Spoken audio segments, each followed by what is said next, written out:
Hello, everyone. A very good morning and welcome to Byju's Exam Prep. Welcome to the very first class for international relations. In this particular subject, we shall be studying India's foreign policy in complete detail. The subject of international relations, or as we call it, IR, is a very interesting and a dynamic subject as it is based on the geopolitics of the world. As we are going to study India's foreign relations with other countries, naturally the subject happens to be very, very interesting. It's also a very important part of your exams. The subject itself is largely mains oriented. It's extremely important for your mains exam, where you can get 4 questions in GS paper 2. First, let me help you understand the significance of this subject before we start with the first class. You're going to get 4 questions for around 15 marks in GS paper 2. But the importance of IR does not end over here. Apart from these questions that come under international relations, there could be other related questions in other subjects, because IR is very closely linked with many other subjects which is part of your GS syllabus. IR is a multidisciplinary subject. It is closely connected with modern history, with post-independence history, with geography, with polity and economy, with environment ecology, disaster management, science and technology. So IR shares connections with all these subjects across GS paper 1, paper 2 and paper 3. For example, take internal security, where we study India's security issues under GS paper 3. The subject of internal security is closely connected with international relations.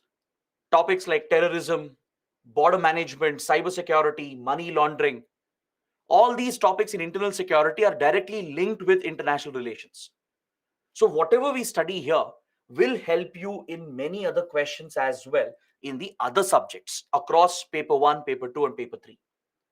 Other than that, you're going to get 4 direct questions in paper 2 as part of international relations. You can even anticipate a essay topic. Previously, we have got essay topics related to international relations. So you can get an entire essay topic for 125 marks in your mains. That is why the subject is very, very important. The subject is also extremely important for your prelims. Even in prelims, we can expect a lot of questions from IR. But of course, this varies from year to year. For example, this year and last year, these were good years for IR. We got around 13 to 14 questions just from international relations and current affairs based on international relations. But sometimes you might get, let's say, 8 questions or just 5 questions, or in a worst year, you might get 0 questions as well.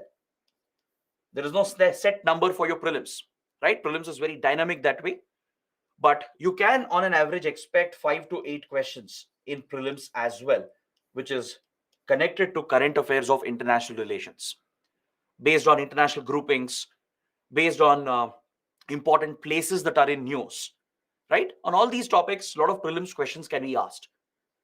Anywhere between 3 questions going all the way till 13, 14 questions can be expected in your prelims. So this clearly makes the subject extremely important for our exams, be it for mains, be it for prelims, and of course for your interview. The subject is extremely important. So today we will begin with the first module, where we shall first understand the syllabus for this subject.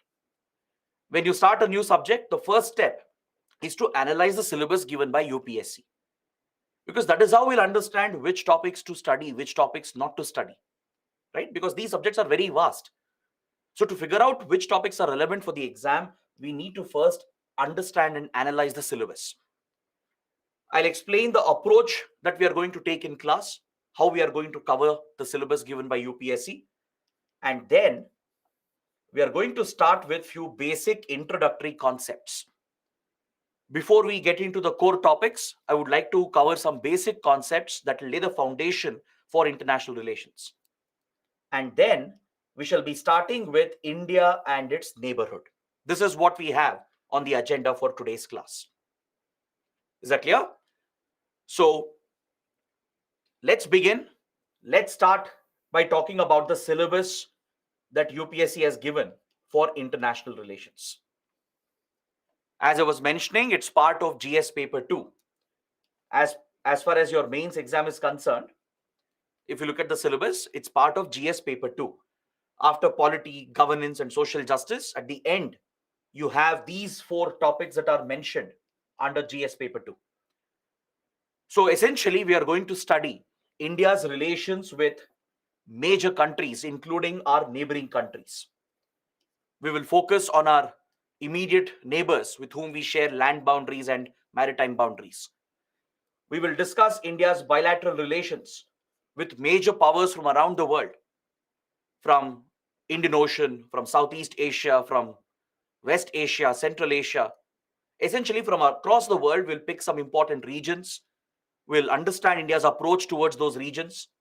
We'll select some important countries and we'll understand our bilateral ties with them. We're also going to study a number of regional and global groupings and key agreements that India would have signed. We'll focus on some important organizations like SAARC, BIMSTEC, IORA, Quad, SCO, BRICS, G20, right? Then European Union, ASEAN. There are many such organizations which are relevant in geopolitics. We're going to cover the most important ones. And we'll understand how the policies of other countries, how does it affect India? The policies of other countries, other developed and developing nations, will affect India's interests. For example, the visa policy of US will affect Indian students and Indian professionals. The border policy of China will have an impact on India's border security and national security, right? So we'll study the policies of other countries as well if they are affecting India's core interests. Then we also have to study the role of Indian diaspora, the role of Indian community abroad. In almost every country, there is a strong Indian community. You have non-resident Indians who are Indian nationals who are settled in foreign countries. Either they are studying, they're working, right? So they form a connection between India and the other country, right? And there could be people of Indian origin. There would be Indians who would have migrated many generations ago. And the current generations who are living abroad, they still share a connection with India, cultural link with India. Even though they're not Indian citizens, they might have taken up citizenship of another country. Still, they have a cultural bond with the country. So the Indian community abroad plays a very big role. They contribute to our Indian foreign policy, right? And the Indian government also has an obligation to look after the safety and well-being of the Indian community in other countries. So this is also an important topic, along with some important international institutions and agencies. So broadly, this is the syllabus that UPSC has prescribed for us. These are the major topics. Now, what I'll be doing is, I'll adopt a slightly different approach to cover the syllabus. If we go in this order given by UPSC, it might become a little challenging for some students. So to simplify the process of understanding international relations, I'll be adopting a region-based approach. We'll pick up different regions of the world and then focus on India's relations with those regions. And we'll pick out some countries and some groupings from each region. This is essentially a geography-based approach to IR. Because please understand that international relations is heavily influenced by geography. Geography of a place plays a direct role in determining the international relations of that place. So what I'll do is we'll break down the world into different regions. We'll start with our own neighborhood where India is located, that is South Asia. First, we will cover all our neighboring countries, all the major neighbors of India with whom we share direct boundaries. Then we shall take a look at the Indian Ocean region. We'll understand India's policy towards Indian Ocean. We'll pick up some important countries and understand What relations do we have with this region? What priorities do we have? What initiatives has India taken up? What's the role of the Indian community in this region, the Indian diaspora in this region, right? What are the major groupings present in this region? All those topics will get covered under one single region itself. Similarly, we'll look at Southeast Asia, East Asia, and the larger Indo-Pacific.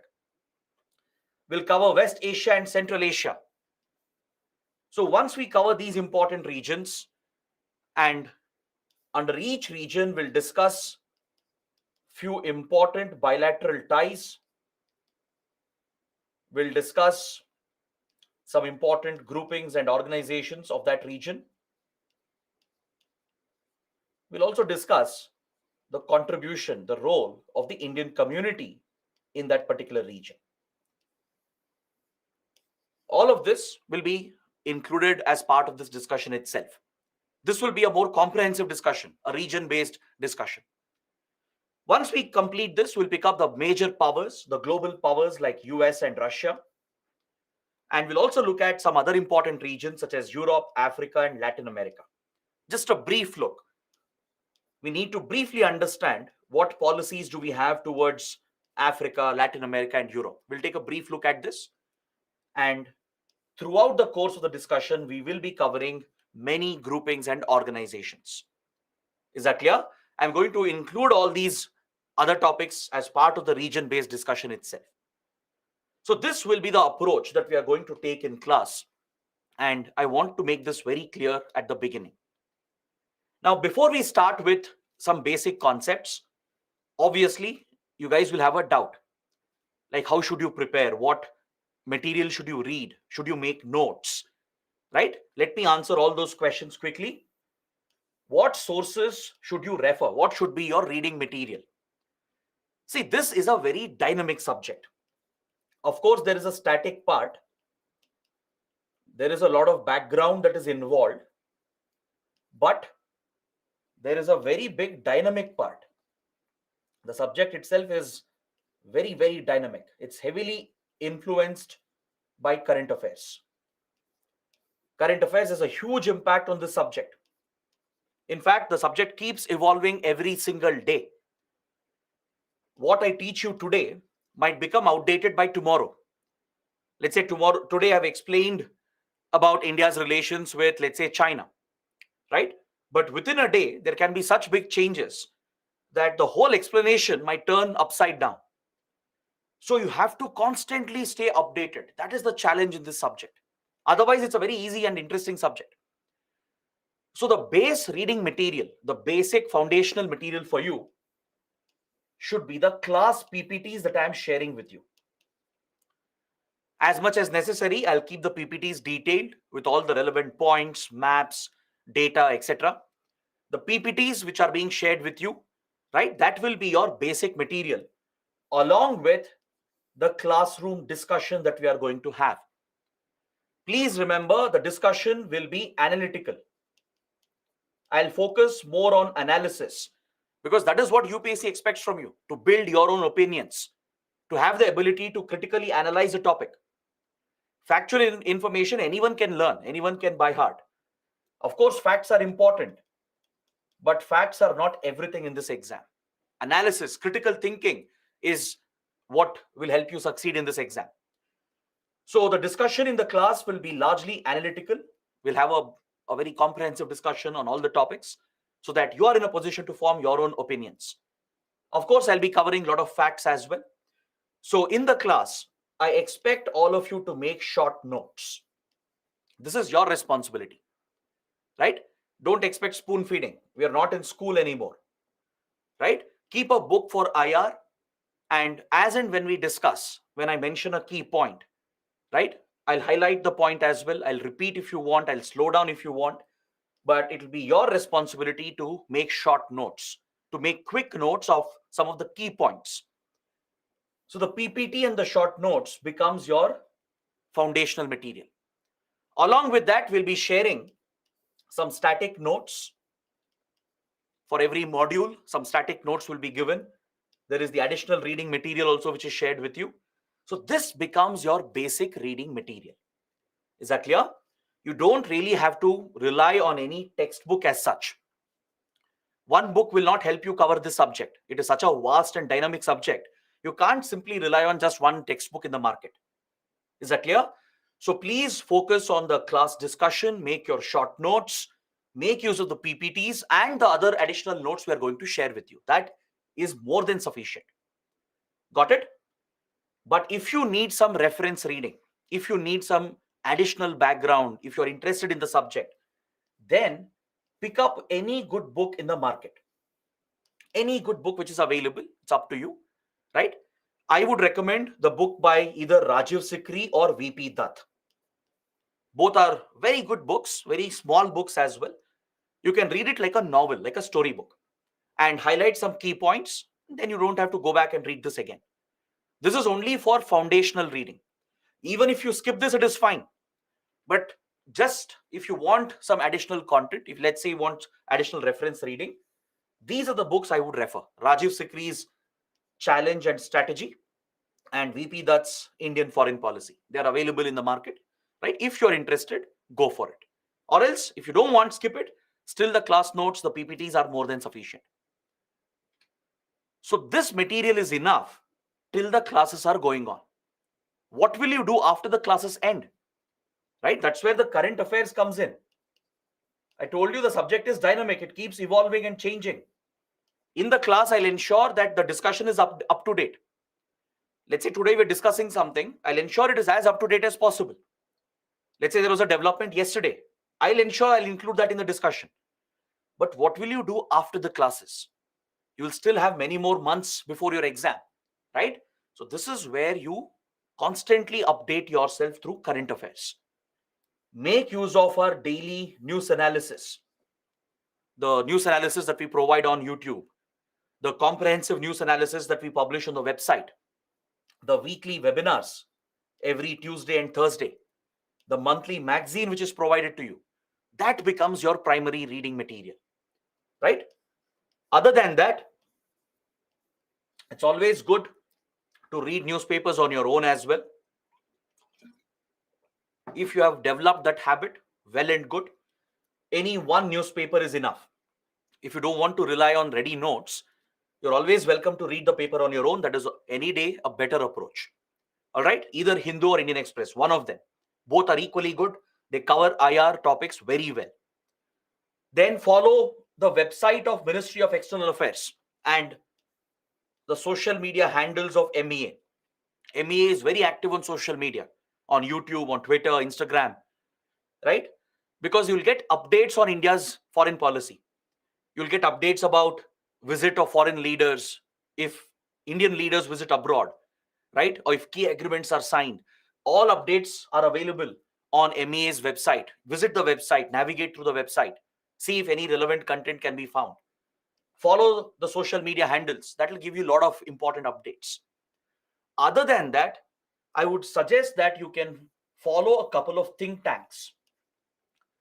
Think tanks, they conduct academic research in the field of geopolitics and foreign policy. There are two think tanks in India which do incredible work in the field of foreign policy and geopolitics. One is ORF, the Observer Research Foundation, and the Manohar Parrikar Institute for Defense Studies and Analysis. These are two major think tanks based out of India. They bring former diplomats, former military and intelligence officers. They bring strategic experts, journalists, all of them together, right? And they conduct a lot of discussions, debates.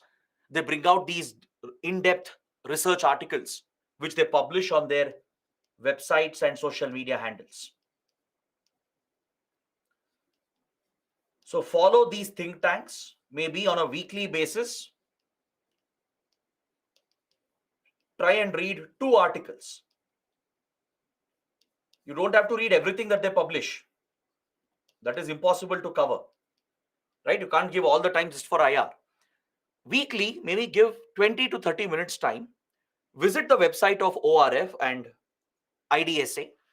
Maybe pick up 1 or 2 good articles. That is more than enough. Just 2 articles per week. That will give you a lot of content and it will give you expert insight. You'll develop in-depth understanding of a topic and you can start framing your own opinions. That is the advantage of reading such good articles. All right. This is all you have to do for current affairs. Now, let's say someone doesn't have the time to do this. Let's say you're a working professional or you can't understand the Hindu or Indian Express on your own. Even then, it is fine. You don't have to worry about all this because we are already providing you all the ready material through monthly magazine, weekly webinars, and the daily Hindu analysis, the daily news analysis. We are providing you all the ready content to you. Just follow that regularly. Right? So it's up to you how you are going to approach current affairs. This is what I would recommend. So if you're able to do this, this is more than sufficient. Is that clear? Don't go beyond this. Don't accumulate every book in the market, every notes in the market. You'll be wasting your time. It's always better to read the same material again and again. Multiple revisions is what will help you in this exam, not reading multiple books and not reading from multiple sources. If you read from 10 different books and notes, you're going to mix up everything and forget everything. Correct? So please limit your reading material. Keep it as minimal as possible. That's why I told you, just the PPT, class notes, and our current affairs material should be enough. If you need additional material, I've told you what to do. Is that clear? So I hope this clarifies most of your doubts with regard to the syllabus and how to approach the syllabus. So now we can begin with some basic concepts in international relations. Over the next 1 hour, 10 minutes or 1 hour, 15 minutes, I would like to cover some basic essential concepts. Is that clear? We'll start with the very basic definition of foreign policy. We'll understand what is foreign policy, or rather, why should a country have a foreign policy of its own? Why do governments have a dedicated ministry to look after the foreign relations of the country? Like India has Ministry of External Affairs, the MEA, which is the nodal ministry to conduct India's foreign policy. Right? Similarly, every country has a dedicated ministry. The US has the US State Department, right? China, Pakistan, all European countries, all major countries in the world, right? Any government will have a dedicated ministry looking after the foreign relations of the country. Now, why is this necessary? Why is foreign policy required? Or what is foreign policy? Let's say someone asks you this question. What will be your answer? UPSC might give you this question. It might ask a 10 marks question in mains, asking you to explain why foreign policy is essential for a country's growth and stability. Discuss. Such basic, straightforward questions can come, and you can't answer them efficiently without understanding the concept. So let me explain what is foreign policy, and based on that, I'll be discussing few related concepts. Foreign policy is basically, it's a tool, it's an instrument available to your government through which the government is protecting and promoting the national interests of the country. Is that clear? To protect and promote the national interests of the nation, foreign policy becomes a tool or an instrument in the hands of a sovereign government. The government of the day, which is responsible for the economy, the security of the nation, the stability of the nation, right, has to take care of the national interests. We will understand what are national interests. That's a separate discussion altogether. After this, we will understand what exactly are national interests. For now, just understand that national interests are nothing but the interests of the nation. See, all of us have certain interests, right? At a personal level, at an individual level, we all have certain interests. That I want to do well in my exams. I want to do well in my career. I want to lead a happy, fruitful life, maintain good relations. That's our individual interests. Similarly, a nation, a country also has certain interests, right? The government has certain interests. So to protect those interests and promote those interests, foreign policy is a tool. It's one of the instruments through which national interests of the country can be protected and promoted. Is that clear? That is the basic, simple explanation of what is foreign policy. It's a tool or an instrument available to the government of the day, right, to protect and promote the national interests of the country. Now, the next big question: what do you mean by national interests? This is another important concept. Again, a mains question can come here. Maybe even a prelims conceptual question can be asked. You should understand what are national interests. How do we define it? Right? What constitutes the national interest of a country, especially that of India? So here I would like to show you two important quotes. One from former President Pranab Mukherjee, who has been a top leader, right? He has been India's foreign minister, defense minister as well, right? When he was the president, Pranab Mukherjee had said, India's foreign policy, with its civilizational roots and heritage, is based on the principles of developing peaceful, friendly relations with all countries. We will pursue our international engagement based on enlightened national interest, combining the strength of our values with pragmatism, leading to a doctrine of mutually beneficial relationships. This is what former President Pranab Mukherjee had said while addressing a joint session of the Indian Parliament. From this statement, you can understand that the country has certain interests. Could be economic interests, political interests, security interests, cultural interests, social interests. So protecting and promoting them is the bread and butter of foreign policy of the nation. Foreign policy is primarily concerned about the national interests of the country. If we have to maintain peaceful relations with all the countries, especially with our neighbors, if we want to build mutually beneficial partnerships, if we want to find markets for our exports, if we want to attract investments, if we want to secure our borders, promote our image, then foreign policy is needed to protect these interests. And these interests of the country become the national interests of the country. Is that clear? Some of these interests are based on the values of the nation, the values of the country, the principles on which the country is built. Some of these interests are more pragmatic, they're more realistic. All right, so it's a mix of values, principles, and pragmatic objectives that is rooted in our civilizational heritage.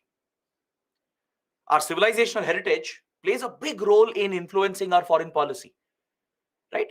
So there are certain specific areas in which foreign policy plays a key role to look after the well-being of the country, to ensure the country grows at a fast rate, to ensure there are enough employment opportunities, to drive investments and growth, to hunt for raw materials, to stabilize our borders, to deal with conflicts and tensions, to tackle threats like terrorism, right? For all of this, you need foreign policy.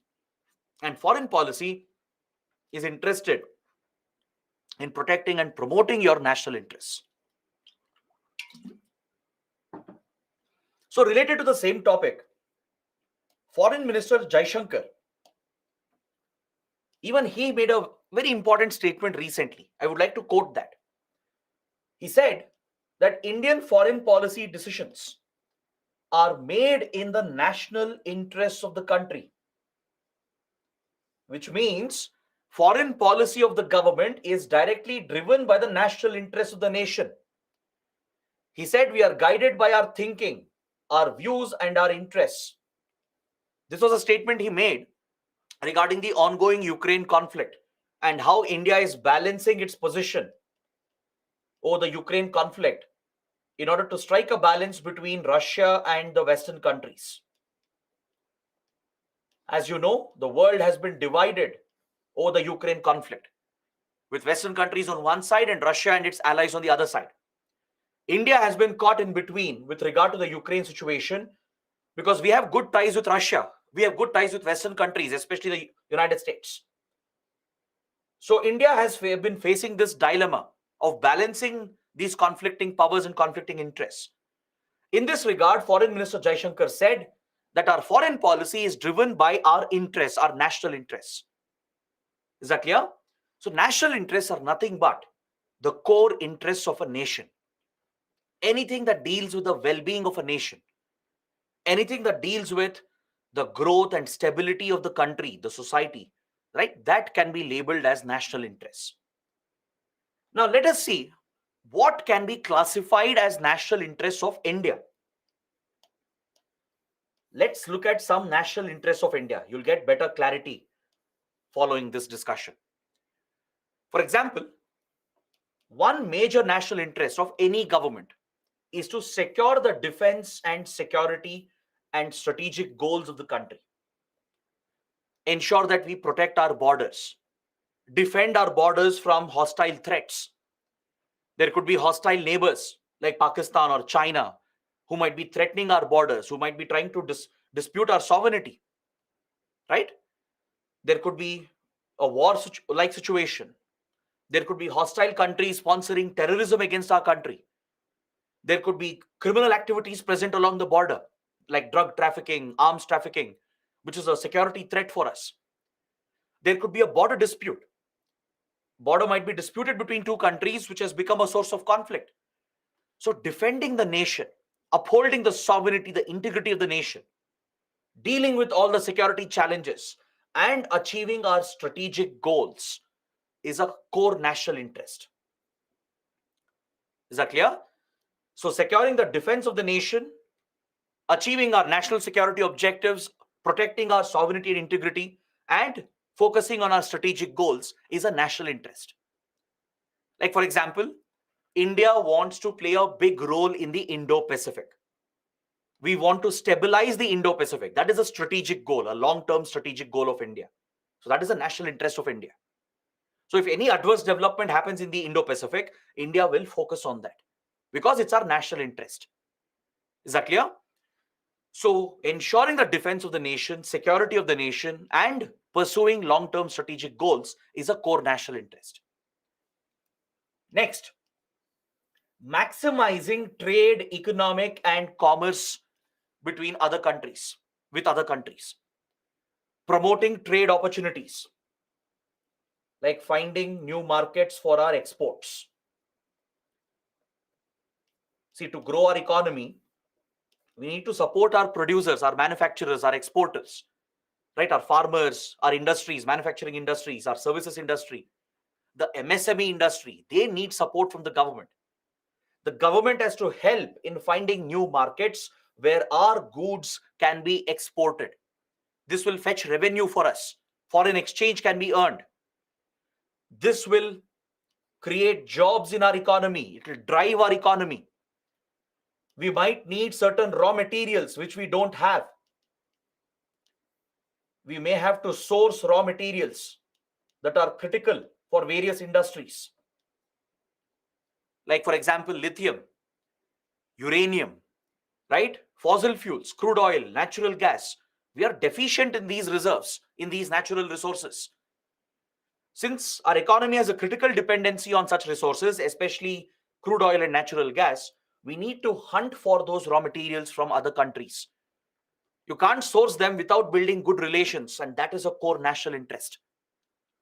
For example, to protect the energy security of the nation, to ensure we have enough supplies of crude oil and natural gas, we need to maintain good ties with oil exporting nations. We need to look out for new partners, negotiate the best price, negotiate and buy oil at cheapest price possible to reduce the import bill, or else it will become a financial burden. It will increase our current account deficit. That is where foreign policy comes in, and this becomes a national interest of the country. So finding markets for exports, finding raw materials and sourcing them, and also attracting investments like FDI, foreign direct investment, into our market. To create infrastructure, we need capital, right? To drive industrial growth, we need investments, foreign investments. We'll need investments into our stock markets as well, into our capital markets. So attracting FDI, FII into our market is a core objective. And we also try to negotiate free trade agreements to improve the movement of goods, services, and people between different countries. We negotiate free trade agreements. This is also part of the economic objective. So this is a national interest of any country, especially that of India. Maximizing the trade opportunities, the economic relations, and promoting commerce between different countries. Next, projecting the soft power of the nation to propagate our cultural assets and civilizational heritage. This is another national interest of India. See, India is an ancient civilization. There is a rich history behind India. We have a rich civilizational history. For example, the religious connect we have with other countries through Hinduism, Buddhism, Islam, and of course, all the other religions as well, be it Sikhism, Jainism, Christianity, Judaism. Exploring the religious connect with other countries, leveraging the civilizational religious connect. For example, across Asian countries, Buddhism is very popular. Be it Sri Lanka, be it Myanmar, Nepal, China, Japan, South Korea, across Southeast Asia, Buddhism is a popular religion, and India is the birthplace of Buddhism. So in our foreign policy, we tap our Buddhist heritage. We work on our Buddhist heritage and establish those cultural links. With Nepal, with Sri Lanka, and few other countries, we work on the Hindu connection. With West Asian, Central Asian countries, and some Southeast Asian countries, we leverage the Islamic connection, right? So religious connect plays a very important role, and any cultural symbol,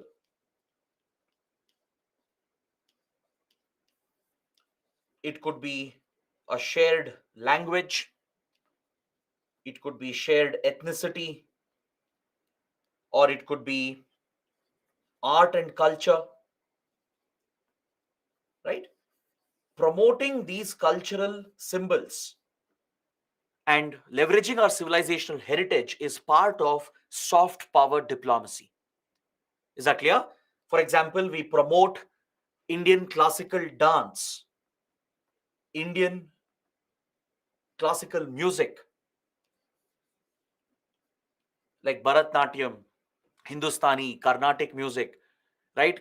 Kathak and Kathakali. They find a huge global audience. So we leverage those links. We work on our art and culture. We promote our heritage. We even rely on movies, contemporary music or modern music as well, which forms a connect. Like for example, Bollywood movies have been very popular across countries since 60s and 70s. You go to Japan, you go to any former Soviet republic, go to Russia, go to Central Asia, across West Asia and Europe, especially in the Eurasia belt and Central Asia region. Bollywood has a mass following since 60s and 70s. Even today in Central Asia and parts of Russia and other parts of Eurasia, right? The movies and songs of, let's say, Mithun Chakravorty, Devanand, right, of that era is still widely popular. And it's not just about Bollywood, right? There is a global audience today for Indian cinema in general. And that plays a big role in diplomacy as well. It promotes our cultural influence across countries. It forms that automatic connection, that immediate connection with the people of another country. So we leverage these cultural assets of India and we promote them through our foreign policy. This is called as soft power diplomacy. In diplomacy, there are usually two types. You have hard power projection, all right, and you have soft power projection. In diplomacy, two types of power is projected by a country. When we say hard power projection, it means we are using our military strength and economic strength to punish another country or coerce another country. Basically, when force is used, right, to force another country to change its behavior, that is called hard power projection. You use your armed forces, your intelligence agencies, right, to punish a country which is sponsoring terrorism against us. You conduct covert operations. to destabilize another country, to target terror groups. Or you might launch precision strikes, surgical strikes, or you might go to war with another country using maximum force to protect your interests. You're trying to force another country, coerce another country to change its behavior by using your military strength. Or you're threatening a country by using your military strength. Similarly, you can leverage your economic strength. Let's say imposing sanctions. For example, the US has imposed sanctions on Iran, North Korea, Russia, China. Western countries in general have imposed sanctions on Russia. So using the economic strength to punish another country, to harm the economic interests of another country, to force the country to change its behavior, that is called hard power projection. You're not approaching as a friend. You're not relying on your friendly image. You're not trying to build a mutually beneficial and equal partnership. You're dominating over another country. You're forcing another country, coercing another country to change its behavior through your military and economic strength. That is called hard power projection. Is that clear? India's surgical strikes in Pakistan following terror attacks. India's role in getting Pakistan grey listed at Financial Action Task Force, at FATF. That's an example of hard power projection, right? The Western sanctions on Russia, Iran, China, etc. These are examples of hard power projection. Whereas soft power projection is the opposite. In soft power projection, you're not forcing anyone. You're not leveraging your strength to punish another country or force another country. Rather, you're building a mutually beneficial partnership. That is called soft power projection. The focus is to create equal partnership, to build an equal relationship. Doesn't matter how big or small the other country is, but you treat them as equal partners. You provide assistance. Let's say you provide economic assistance to win favor in another country. Or let's say you make investments, you take up key projects and finance them. Right? Let's say a country has faced a disaster. You help them in disaster management through HADR operations, through HADR assistance. HADR stands for Humanitarian Assistance and Disaster Relief. When countries are affected by disasters like earthquakes or cyclones or tsunamis, right? Other countries will help out by providing disaster management assistance. This is technically called HADR. HADR stands for Humanitarian Assistance and Disaster Relief. So you're helping another country, assisting them. You will give them loans. You will give them investments. You provide concessional loans, provide aid. You leverage your cultural symbols, cultural assets. Like, for example, how India has promoted yoga. Right? Yoga is inherently linked to Indian civilizational heritage. So we have promoted yoga through our diplomacy around the world for many decades.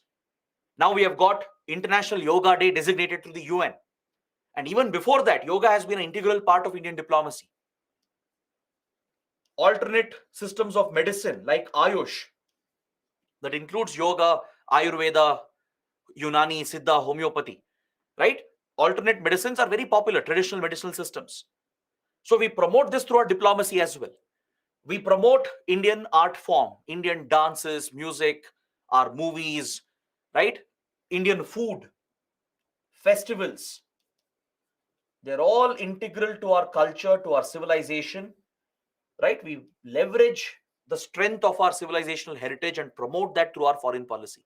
All of this is called soft power projection.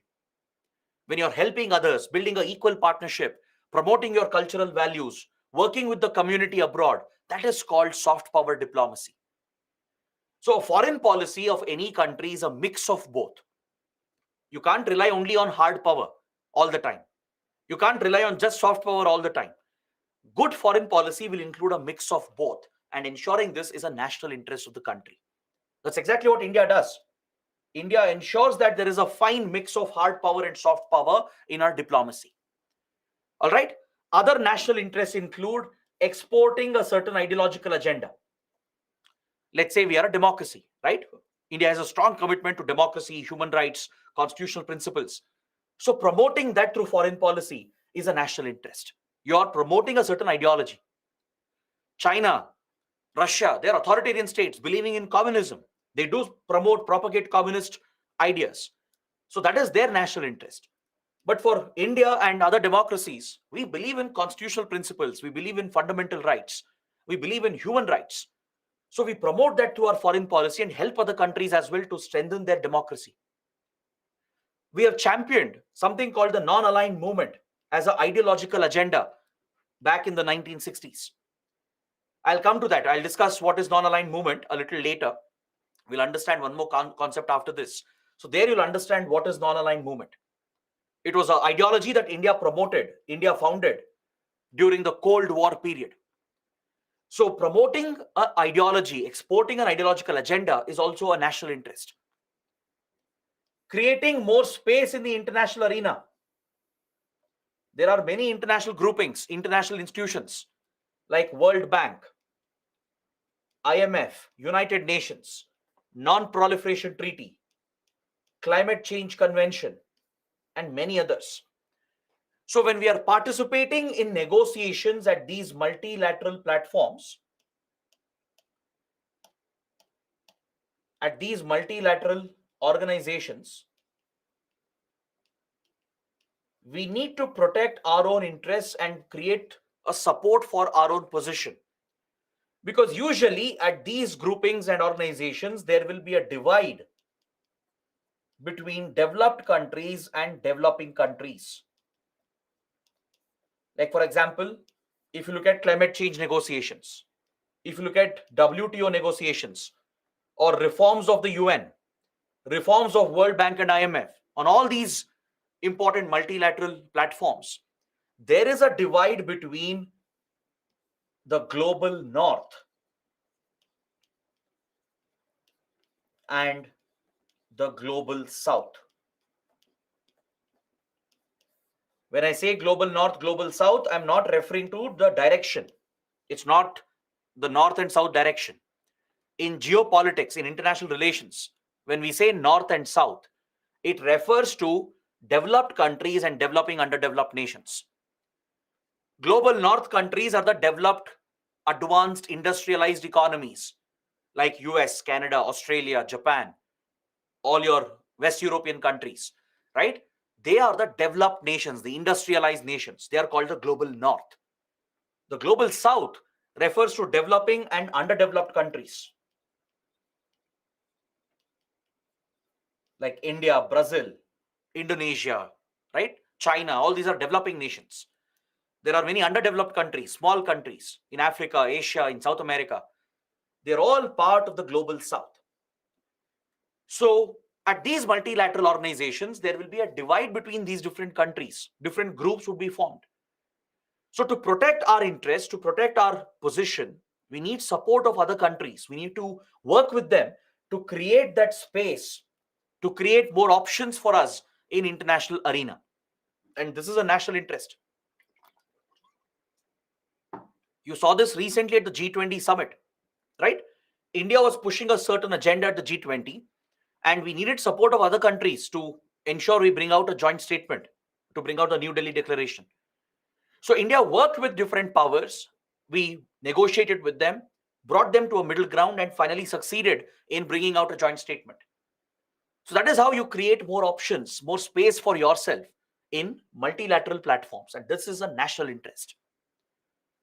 And finally, another national interest is to ensure the well-being, ensure the safety and well-being of the Indian diaspora abroad.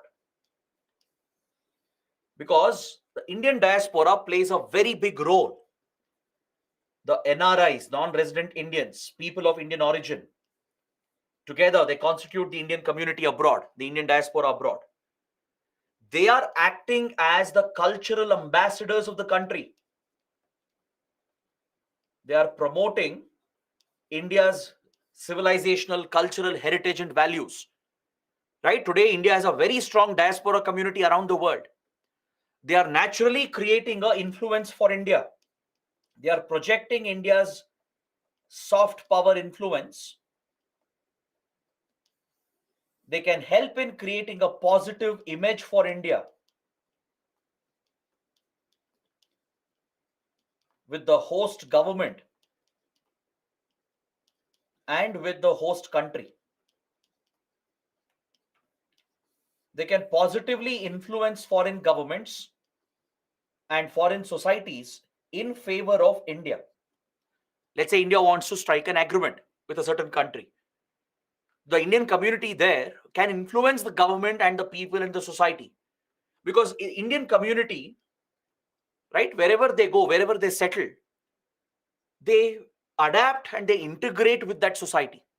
They don't break the law, they don't threaten the other country, rather they contribute to the growth of the other country.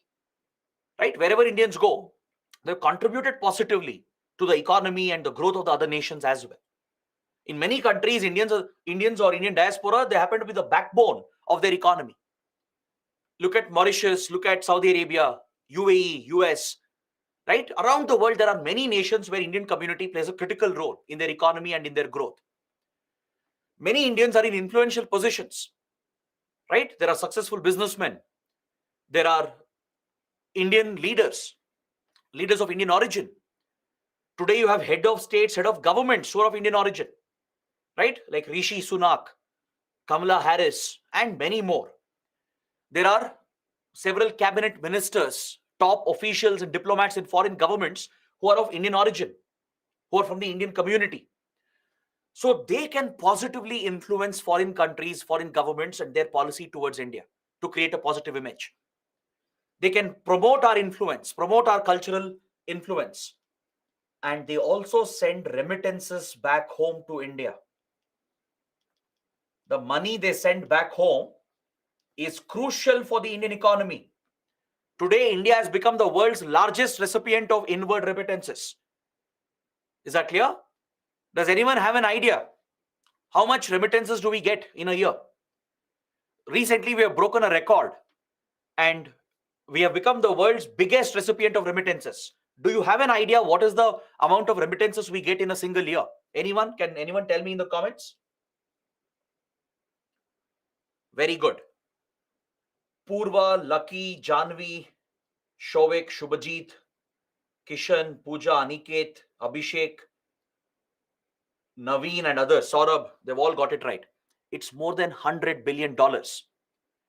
We have crossed the $100 billion mark. We overtook China as well. In the last 2 years, India has been receiving the largest remittances in the world, which is more than $100 billion. This is a huge sum of money, right? It is critical to build our forex reserves. It is crucial to bridge our current account deficit, because we always have a trade deficit. We import more than we export, right? One way of bridging the deficit is through remittances. So foreign remittances are crucial for our economy. So Indian community is playing such a big role.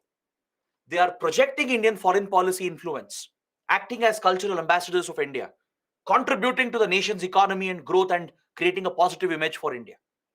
So it's only the duty of the Indian government to ensure their safety and well-being, because they might get caught in conflicts.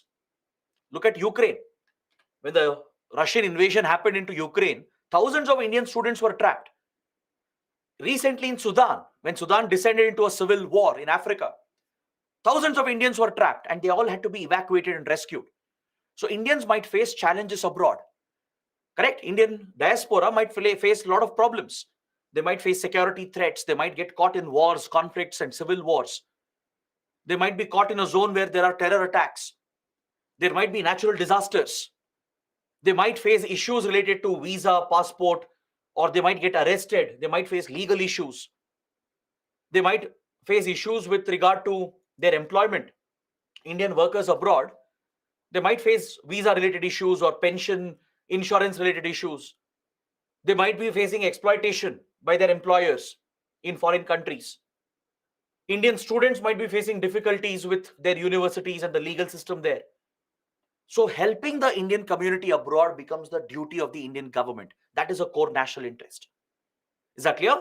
So broadly, this is what we can define as national interests of India. Ensuring the security of the nation, the defense of the nation, pursuing strategic goals, maximizing trade and economic opportunities, projecting soft power influence with a mix of hard power, exporting a certain ideology, especially democracy, human rights, etc., creating more space at multilateral platforms, creating support for India's position, and protecting the safety well-being of the Indian diaspora and leveraging the Indian diaspora for furthering our foreign policy. These are some basic national interests of India. Now the question is, who defines these interests? National interests are defined by the government of the day.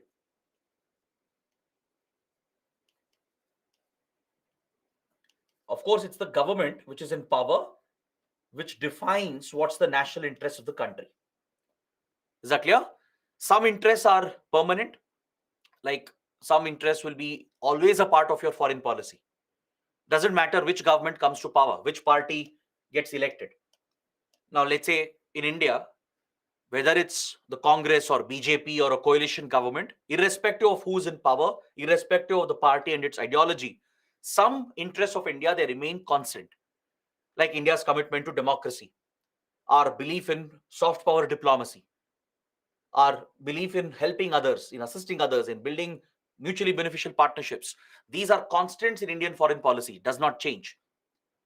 We follow an independent foreign policy since the times of Prime Minister Nehru, right? So those are some principles which never change, even if governments are changing. But some others, they keep evolving with changing geopolitics, with changing technology, changing economy, right? And changing challenges. Of course, foreign policy changes, interests will also change, but the government of the day defines what the national interests of the country are. Is that clear? In this regard, there's a very important statement. It's often said that in international relations, there are no permanent friends, no permanent enemies. You only have permanent interests. It's a very, very popular quote. It's often attributed to Henry Kissinger, but it's actually a wrong attribution. This quote has been in use since a very old time, right? There are historical references that connect the statement with Lord Palmerston, and there are many other key thinkers and philosophers who have made the same statement. It has been repeated again and again by many leaders, many ministers, prime ministers, and presidents, right? But it's a very popular statement that helps you understand the importance of national interests. Countries are driven by their interests, which are permanent. You don't have permanent friends or permanent enemies here. Yesterday's enemy might become today's best friend. That is how international relations can change. For example, look at the World War period. European countries were fighting against each other, right? Germany was an enemy for UK and France. Today they are allies, they are best of friends. US was an enemy to Japan and the other Axis powers during World War, but today they are all allies. They are all part of the same power block. During Cold War period, Europe was divided, ideologically divided between US and Soviet Union, right? But today all these dynamics have changed. Yesterday's enemies have become today's friends. Yesterday's friends have become today's enemies. So in the world of international relations, you do not have any permanent friends or permanent enemies. In the Indian context, the US was very hostile to us back in the 1970s. During the Cold War period, from 1970s to early 2000, from 1970s to 2001, for almost 3 decades, US was actually hostile to India. It was threatening India.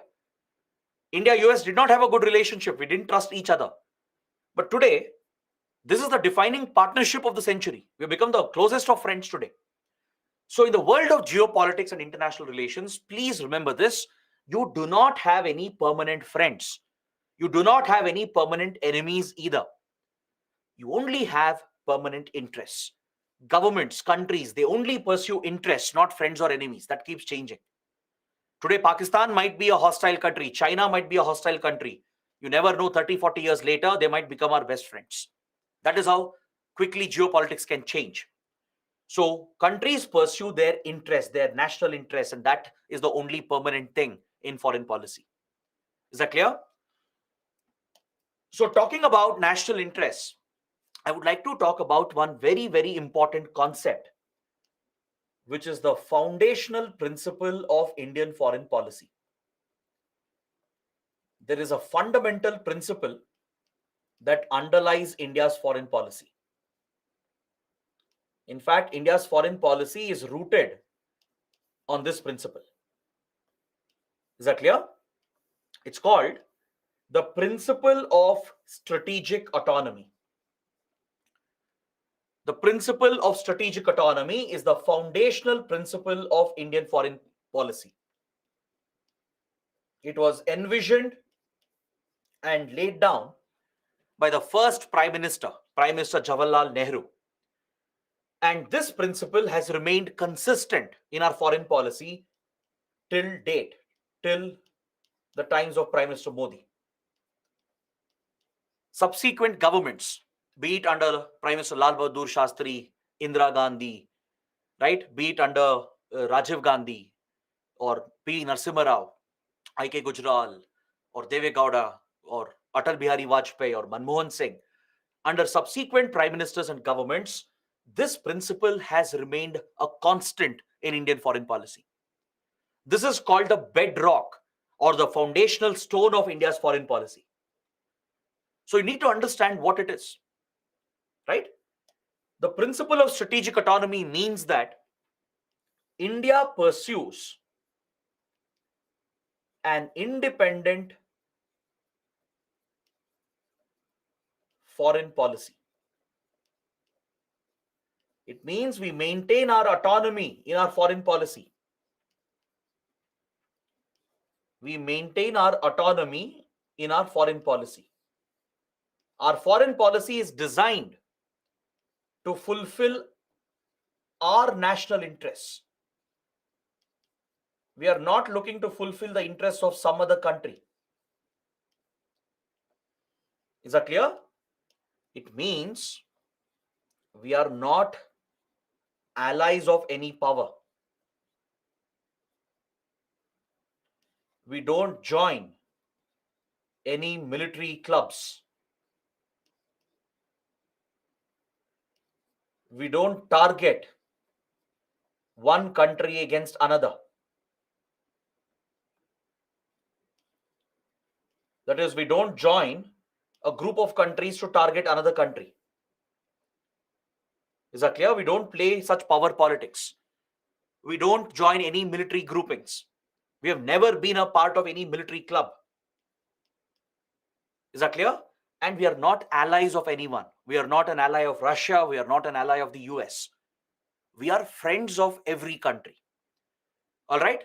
Today we call this policy as multi-alignment, meaning we align with any country that fulfills our national interests. What matters to India is the national interest of the country. We are not bothered about American interests. We are not bothered about Russian interests or Chinese interests. That is their own interests. We are bothered about our own interests. World of geopolitics and international relations is indeed a little selfish world. That is how it should be. You first have to look after your own interests. No one else will do that for you. Is that clear? So we are not allies of anyone. We don't go and join clubs targeting one against the other. All right? We follow an independent approach. We decide what we want to do based on our interests. If it suits our interests, we will do that. So if required, we'll align with Russia to procure weapons, oil, etc. If required, we'll bypass Western sanctions against Russia. We'll also work with Western countries closely because we gain by working with Western countries as well. So wherever India benefits, right, we are okay to work, because what matters to us is India's interests, not the interests of another country. So this independence in our foreign policy, this autonomy that we maintain, right, this is based on the principle of strategic autonomy that was laid down by Prime Minister Nehru. This has been consistently followed in our foreign policy by subsequent governments and prime ministers, irrespective of which party they came from. Is that clear? So be it our nuclear program, be it how India pursued its own nuclear program, be it how we have built our energy security, be it how we championed the non-aligned movement during the Cold War, right? Or even with regard to how we have dealt with Myanmar, with Iran, with Russia, right? We have bypassed Western sanctions against Russia and we have struck a balance between Russia and Western countries. This is possible because we follow an independent foreign policy.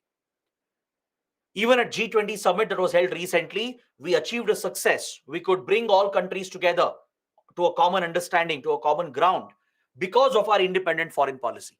Because we are not aligned with one power bloc, right? We work with Western countries as well. We'll work with Russia and China as well if required. We'll work with Pakistan as well if required, if that serves our interests. So we truly follow the principle that there are no permanent friends, no permanent enemies. We just have permanent interests. So the foundational principle is this, the principle of strategic autonomy, that we maintain independence in our foreign policy. There have been a rare exceptions here and there. Once in a while, we have breached the principle. We'll discuss that in future classes. But 99% of the time, from 1947 till today, we have followed this principle. This is the strength of Indian foreign policy, that we are independent. We look after our own interests first. We are not here to serve the interests of another country. So we don't have to listen to what others are dictating to us. Now, US might force us to follow sanctions against Russia, but we will reject them. We will bypass them because we know that Russia is a critical partner for us. That doesn't mean we'll harm our ties with US. We'll maintain good ties with US as well. We'll strike that balance between US and Russia. So maintaining that position in between, that balanced position, is the result of independent foreign policy. It is a result of the strategic autonomy. Or else it would not be possible. Is that clear? So this is the strength of Indian foreign policy and the very core pillar of Indian foreign policy. We saw this in action for the first time back in 1950s and 1960s when we championed the non-aligned movement during the Cold War period. For beginners who don't know what is the Cold War, the Cold War was a period of intense geopolitical rivalry from 1947 to 1991. That is after the Second World War came to an end in 1945, right? A new world order emerged. The world got divided between Western countries that stood for democracy and capitalism. This was the political and economic model that they believed in. They believed in constitutional democracy, fundamental rights. They put faith on human rights. They believed capitalism is the right approach for economic development. So these countries are your Western countries, led by US and other Western European countries. Also includes Canada, Japan, Australia, New Zealand, etc. Essentially, all the American allies, all the Western countries, the developed industrialized countries, which were democracies, which aligned with US, they were part of the Western bloc. Their rivalry was with the Eastern bloc that stood for communism and socialism. This bloc was led primarily by the Soviet Union and by few East European countries. All the communist states that aligned with Soviet Union, they formed the Eastern Bloc and a divide emerged between them. This whole period of almost 40 plus years witnessed intense rivalry between these powers, and as part of this geopolitical rivalry, they would even wage covert wars against each other. They would wage covert proxy wars against each other to target the other side. That is, Western governments, through their intelligence agencies, would try to destabilize the countries of Eastern Bloc. like the CIA of the United States, the Central Intelligence Agency of the US, the MI6 of Britain, the Foreign Intelligence Agency of Britain, right? Like this. These Western governments, through their intelligence agencies, would run these secret operations, covert operations, using proxy elements, proxy actors to target the Soviet Union and its allies. Similarly, the Soviet Union and the Eastern Bloc countries would target Western countries. The KGB, the intelligence agency of the former Soviet Union, right, along with the other intelligence agencies of East European countries, they would target Western democracies. They would undermine their interests, subvert them, try to destabilize them. This period of intense geopolitical rivalry and secret wars between these power blocks is called the Cold War. Basically, during this period, the world was divided into two poles. It was a bipolar world. It was a divided world. So these countries were looking for allies. Western countries were trying to attract all democracies towards them. Soviet Union and the communist countries were trying to attract other countries to make them their allies. So all other countries were being forced to choose between the Western Bloc and the Eastern Bloc. But India was never comfortable with this. We rejected this idea. We said, we need not make this choice. We need not align with US or Soviet Union. We can remain non-aligned, meaning will not align with either of them. We championed a third neutral ideology. We carved the middle path with other like-minded countries and established the non-aligned movement in 1961. The roots of this movement is traced to the Bandung Conference held in Indonesia in 1955. The ideology was championed by India's Prime Minister Nehru with like-minded leaders from Yugoslavia, Indonesia, Egypt, and Ghana. These were the founding members of the non-aligned movement. Is that clear? So throughout the Cold War, at least until 1971, India was a leader of the non-aligned approach, meaning will respect the sovereignty, integrity of all nations, will not interfere with another country, will not join these power blocks where we target one against the other. We didn't get into that race where the world was being divided between these two poles, these two power blocks. Right? This was India's vision. This was an example of our principle of strategic autonomy. India could come out with such a policy and champion this policy for many years because we were following an independent foreign policy. Is that clear? Today, the movement has around 120 countries. There are around 20 observer states, not 17. Just make a small correction. There are 20 observer states and 120 member countries today in the non-aligned movement. But of course, non-alignment became irrelevant. Today it is irrelevant. We moved away from non-alignment from 1971 itself. Gradually, our focus on non-alignment has declined and it has become irrelevant after 1991. Because that is when the Cold War ended.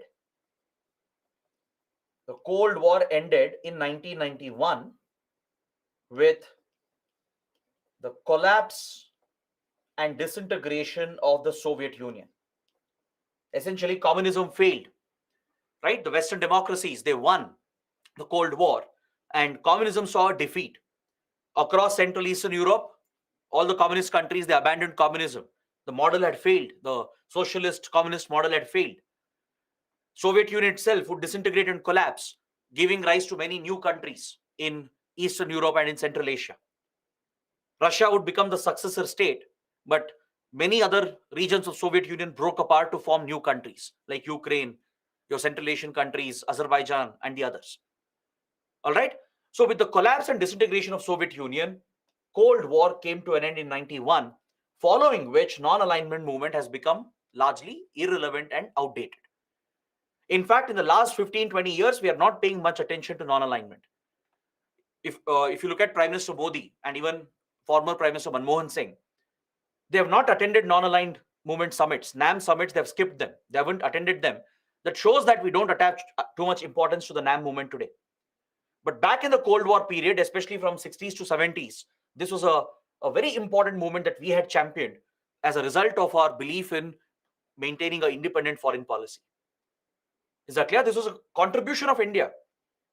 We played a role in reducing tensions in the world when the world was divided between the Western Bloc and the Eastern Bloc. That is the big contribution of India. This belief in non-alignment, this belief in strategic autonomy continued for many years.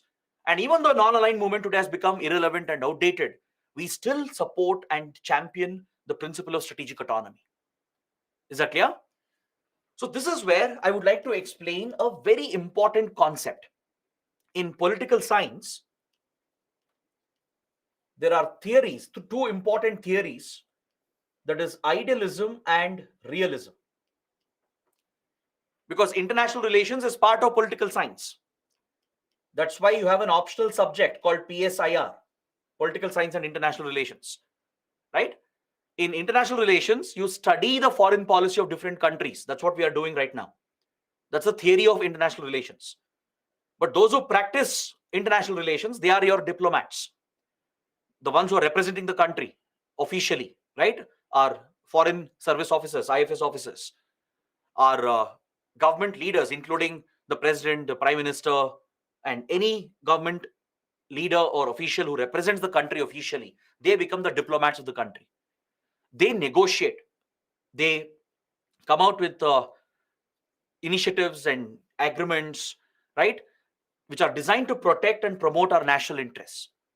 So diplomacy is all about the art of negotiation. It's the art and science of negotiation, how you conduct your talks with other countries, how you reach conclusions and agreements, and how you protect your interests. So in the exercise of diplomacy, in the world of international relations, there are two schools of thought. You have the idealist school of thought and the realist school of thought. In idealism, the belief is that foreign policy should be driven by values. Foreign policy should be driven by principles like human rights, religious freedom, democratic constitutional rights, etc. So principles, morals, values, ethics, they play a bigger role in an idealistic foreign policy, which is followed by idealistic leaders. Like John F. Kennedy, he said that every nation, whether it wishes well or ill, we will support those countries irrespective of how they work with us. It means the US said it has a commitment to help countries that are facing poverty, that are affected by disasters, that need help and assistance. So John F. Kennedy, who was seen as an idealist largely, right, he said that we should help any country. Doesn't matter whether they are a friend or an enemy. So this was a foreign policy largely based on idealism, where you strongly believe in values, ethics, morals, and principles.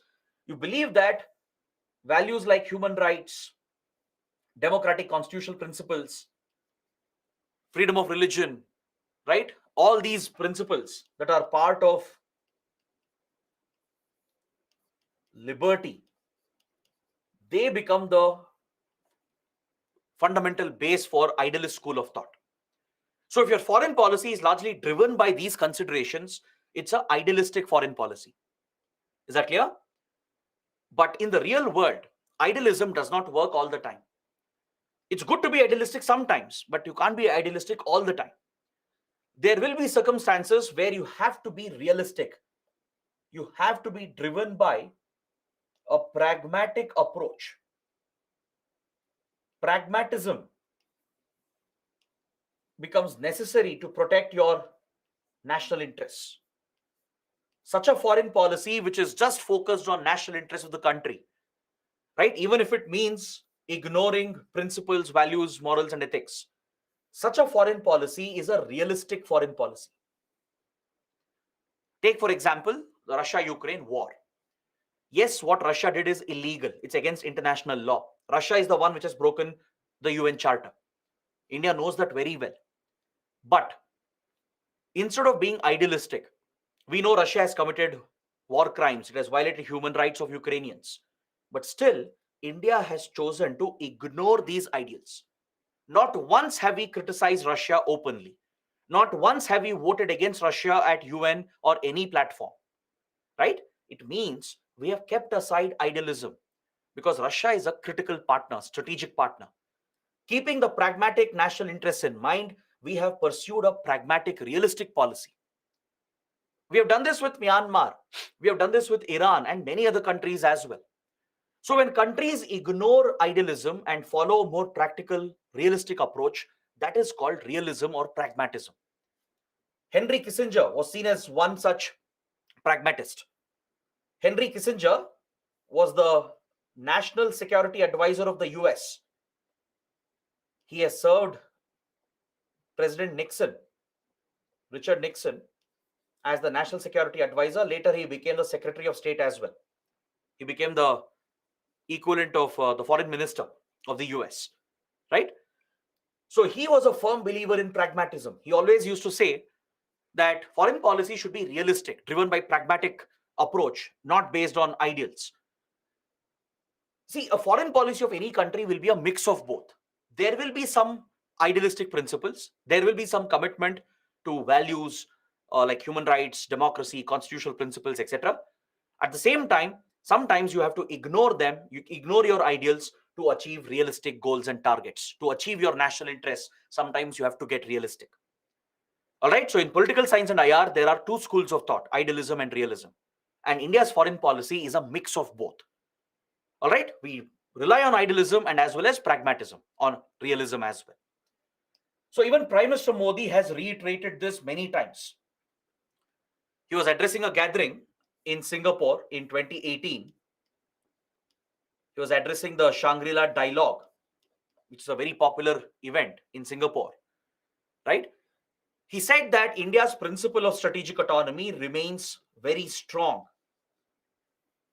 When it comes to the rivalries between US, Russia, and China, India is not going to choose a side. Will not simply align with US, will not blindly join the clubs of US to target China, will not simply join Western countries in targeting Russia.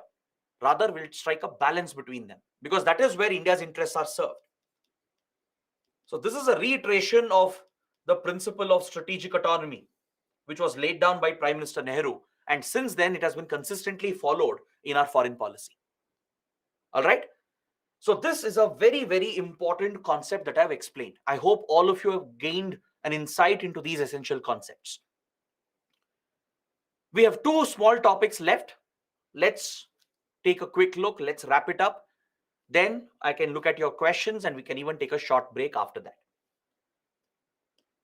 So now you have understood what is foreign policy, what are national interests, what is the foundational principle of our foreign policy, right? What is idealism and realism? All these basics have been covered. The next basic concept is geopolitics. This is a term you frequently come across in your newspapers, in your current affairs. What do you mean by geopolitics? What if UPSC asks you a question that explain geopolitics, define geopolitics? How does geography of a place affect the politics of a place? Illustrate with examples. Such a mains question can be asked, right? So you should know what is geopolitics. Let me break it down for you. Geopolitics can be broken down into geography and politics. All right. See, don't mug up the definitions, never by heart. This is an examination which does not rely on your rote memory. All right. Understand the concept and write this in your own words.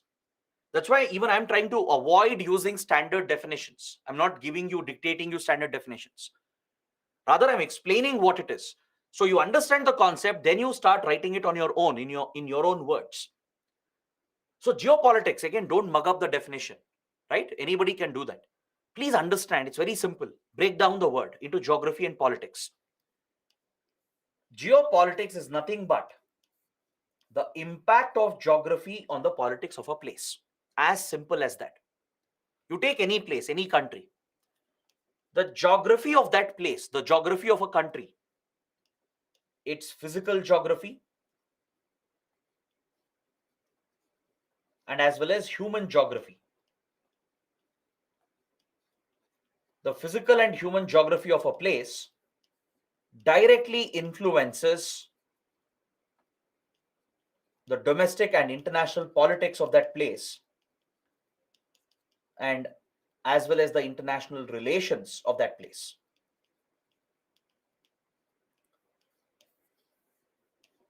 Is that clear? The study of this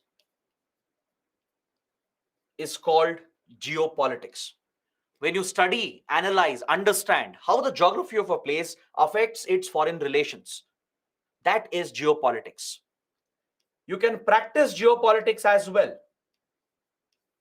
by altering geography. That is what is done through foreign policy. To overcome geographical limitations, geography can be altered through foreign policy in order to alter the international relations of that place. By manipulating the geography of a place, you can change the foreign relations, the international politics and relations of that place. So this in practice is called geopolitics as well. So in foreign policy, that is what countries do. They engage in geopolitics, right? They play geopolitics. Basically, they work with geography. They try to alter physical and human geographical elements to change the international relations and politics of the place to suit their respective interests. Now, how does this actually work, right? In real world, right? Is there an example we can think of? Let me give you an example. I know the definition may not convince you. Some of you might still be wondering, how can geography influence international relations? How can you alter geography, right? Let me explain this with an example. Here in this slide, we are looking at the map of Afghanistan. All right. Now, the moment I look at Afghanistan, the moment I look at its geography, there are some points that come to my mind. Now, let's say with regard to its physical geography, with regard to the physical geography of Afghanistan, first point I think I can think of is that it's a landlocked country. Correct? Meaning it's surrounded by land on all sides. It's bound by Iran, Pakistan, Turkmenistan, Uzbekistan, and Tajikistan. Correct? It has no direct opening to the sea. In today's world, being landlocked is a big economic limitation. Landlocked countries have a natural disadvantage because to export and import, to trade with the rest of the world, they have to depend on their neighboring countries. To access the sea, right? Today's economy, globalized economy, is largely a sea-based economy.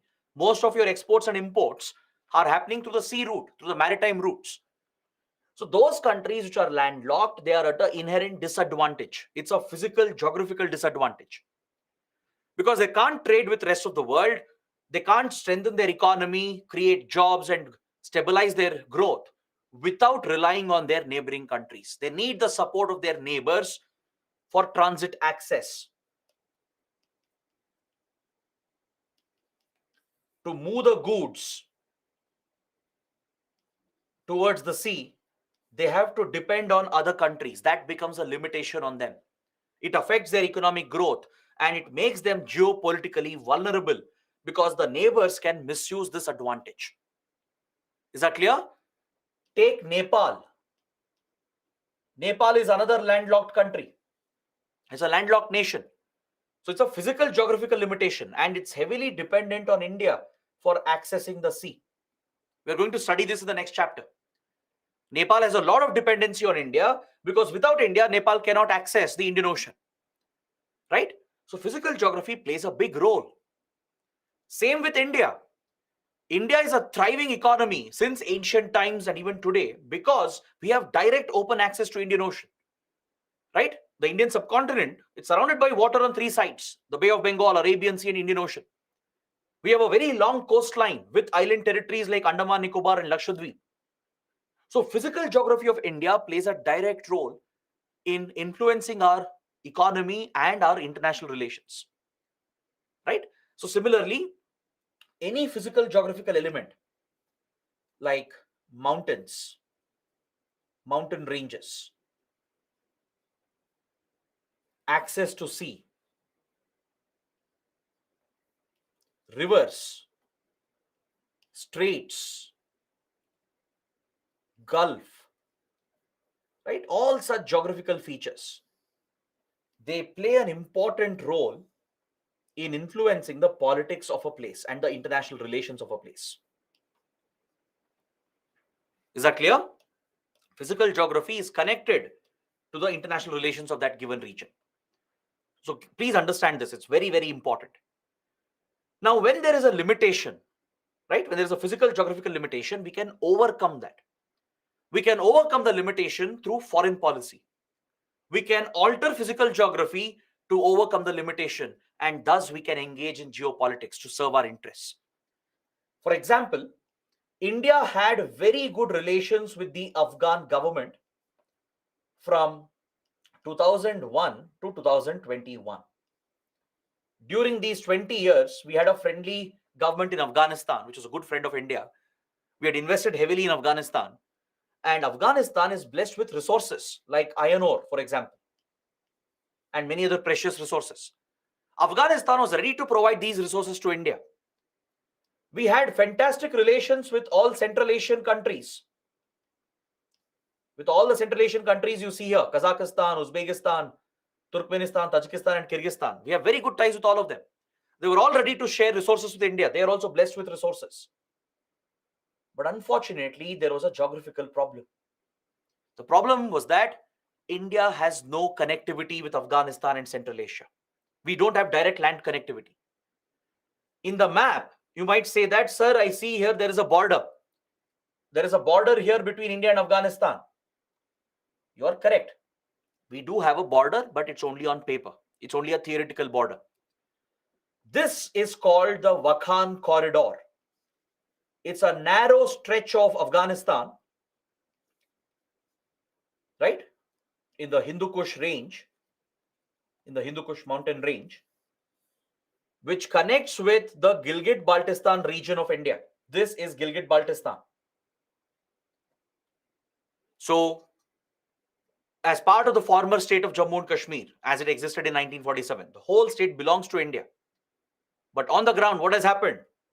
Our neighbor Pakistan has captured this territory illegally from India. This territory of Jammu and Kashmir, that includes parts of Gilgit-Baltistan, is under the illegal occupation of Pakistan, and we call it POK, Pakistan Occupied Kashmir. Right? From Kashmir to Gilgit-Baltistan, this whole area has been captured by Pakistan illegally in 1947. Since then, we don't have access to Wakhan Corridor. Otherwise, let's say Pakistan had not done this, let's say the whole state of J&K belonged to India, then we would have shared a small boundary, a land boundary of around 96 kilometers over here. So through Gilgit-Baltistan, we could have directly connected with Wakhan Corridor, and thus with Afghanistan and of course with Central Asia as well, with Tajikistan, Uzbekistan, and Turkmenistan. But this route is not available to us thanks to Pakistan, which has captured this territory, the POK region, the Gilgit-Baltistan region, and hence on the ground we don't share this boundary with Afghanistan. So this became a limitation on our relationship. The physical geography was limiting our ties with Afghanistan and Central Asia. So what did we do? We changed geography itself. We tried to change the geography itself. We worked with Iran to build a strategic port over here called the Chabahar port to bypass Pakistan, because Pakistan would never give us direct access. Given our tensions and hostility with Pakistan, it would never give us direct access to Afghanistan through land. Even if it gives, it will not be a reliable route, because terror groups might target the route. Pakistan itself might misuse the route to put pressure on India, given the state of relations between India and Pakistan. So connecting with Afghanistan via Pakistan was never an option, never a viable option. So to overcome this geographical limitation, we created a port. A strategic port was built by India, the Chabahar port in Iran. From here, we were planning to build a railway line to connect with Afghanistan, where India had already built a strategic road. India had built a strategic road here inside Afghanistan. This was an Indian built road. Our ambitious plan was to connect this road in Afghanistan with the Chabahar railway line to link with the Chabahar port from where goods can be brought to India. Our ambition was to extend this route to Central Asia as well. Right? This was one of the plans of India to overcome the limitation. That is one way of overcoming the geographical hurdles, and that is called engaging in geopolitics. Similarly, human geography plays a role. Human geography, which is nothing but the demography of a place, plays a role in international relations. For example, which religions are present, which ethnicities are present, which racial groups are present, which languages are spoken, the age group, the gender profile, literacy rates. All these demographic factors, human geographical elements, also influence the international relations of a place. A country with a high literacy rate will continue to grow, and as the economy grows, its foreign policy will also be stronger, right? The majority groups, the majority religions, majority ethnic groups, racial groups, linguistic groups, and the minorities, the divisions between them also plays a role. In any country, right, there will be social divisions between majority and minority groups.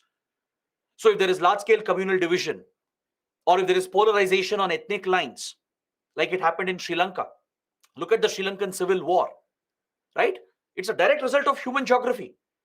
The Sri Lankan Civil War was a result of the oppression of the Tamil minorities by the Sinhala Buddhist majority.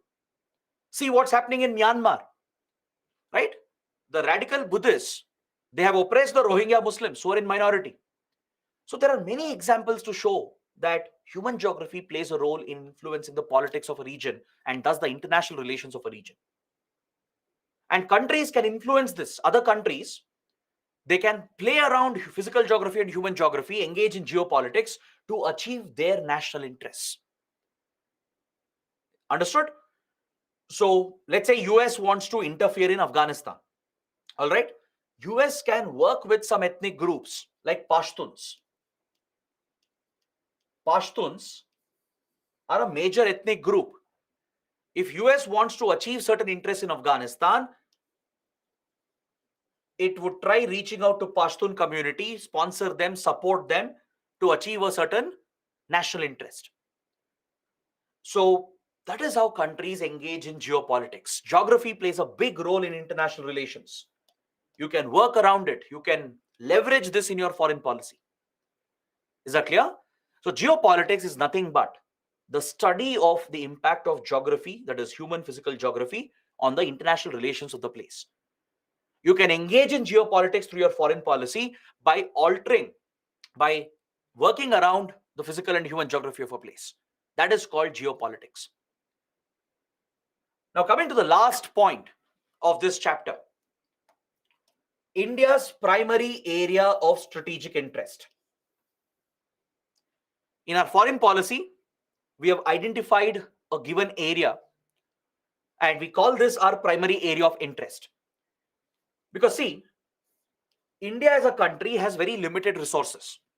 We have a limited budget, right? We have limited armed forces. We can't have a global area of interest like US. A major power like US or even China, they can have ambition of having a global area of interest. Like US, for example, it can deploy its military forces, be it in the Pacific, in the Indian Ocean, in the Persian Gulf, in the Atlantic, wherever you want, US has the ability to deploy its Navy, Air Force, and Army. It has the ability to exercise diplomatic influence around the world, be it in the Arctic, be it in West Asia, be it in the Pacific. US can be present diplomatically and militarily, right? So major global powers like US, they have a global area of interest because they have the resources, they have the technology, the money, the budget, they have the manpower, right? So they project power everywhere in the world. But India can't afford to do that. We are still a developing nation with limited resources. So to optimize our resources and to use it efficiently, in order to protect our core national interests, we have defined a primary area of strategic interest. This area lies between the Strait of Hormuz, located over here, and the Strait of Malacca, located over here. Roughly, these two water bodies, these two straits, mark the boundaries of our area of strategic interest. So roughly the area around it, this region, all right, roughly this region is our primary area of interest. Now, why have we chosen these points? What is so important about the Hormuz Strait and Malacca Strait? That's something you should understand. These straits, I hope you know what is a strait. You would have studied this in geography.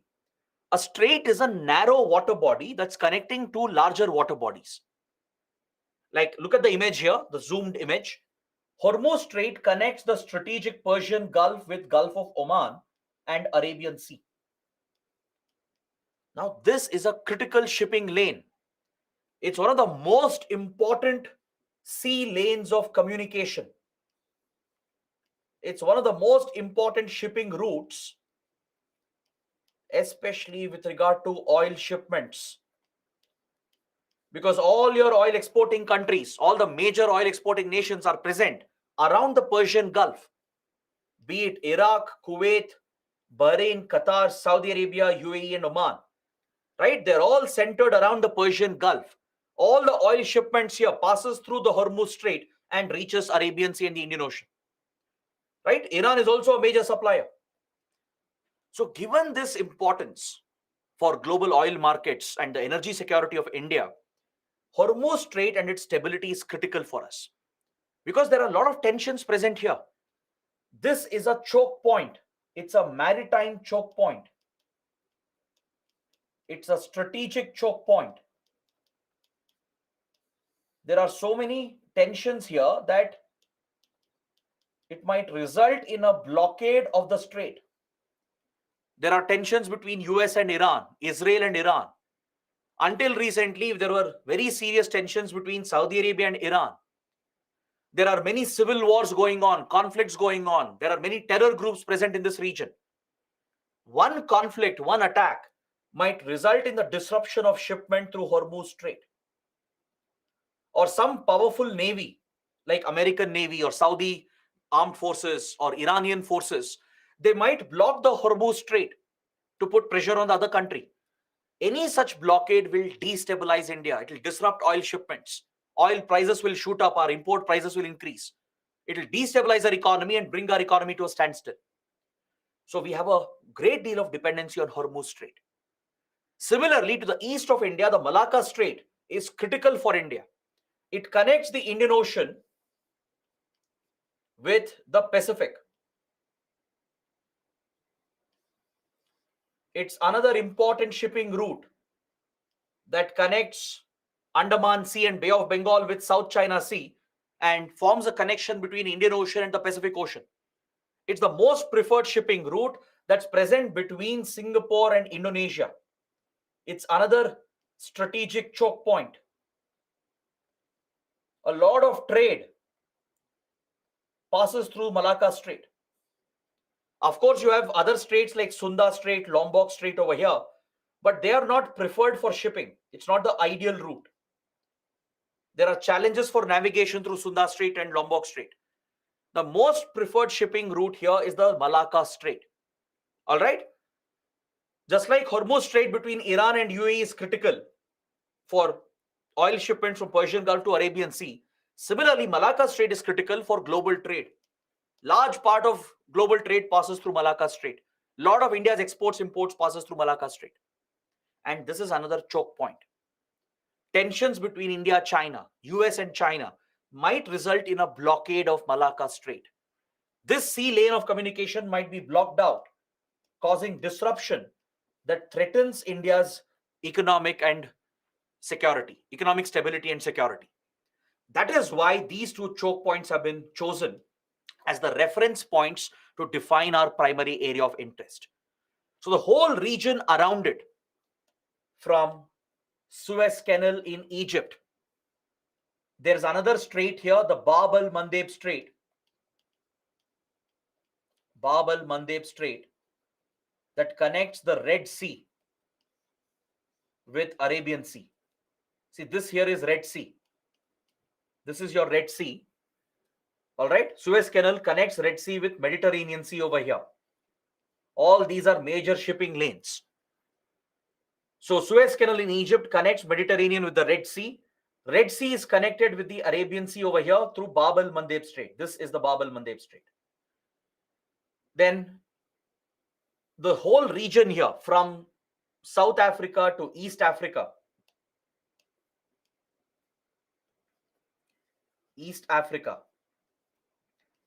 this region, Horn of Africa, right? This is the Horn of Africa. Please notice here. It looks like a horn of a rhinoceros.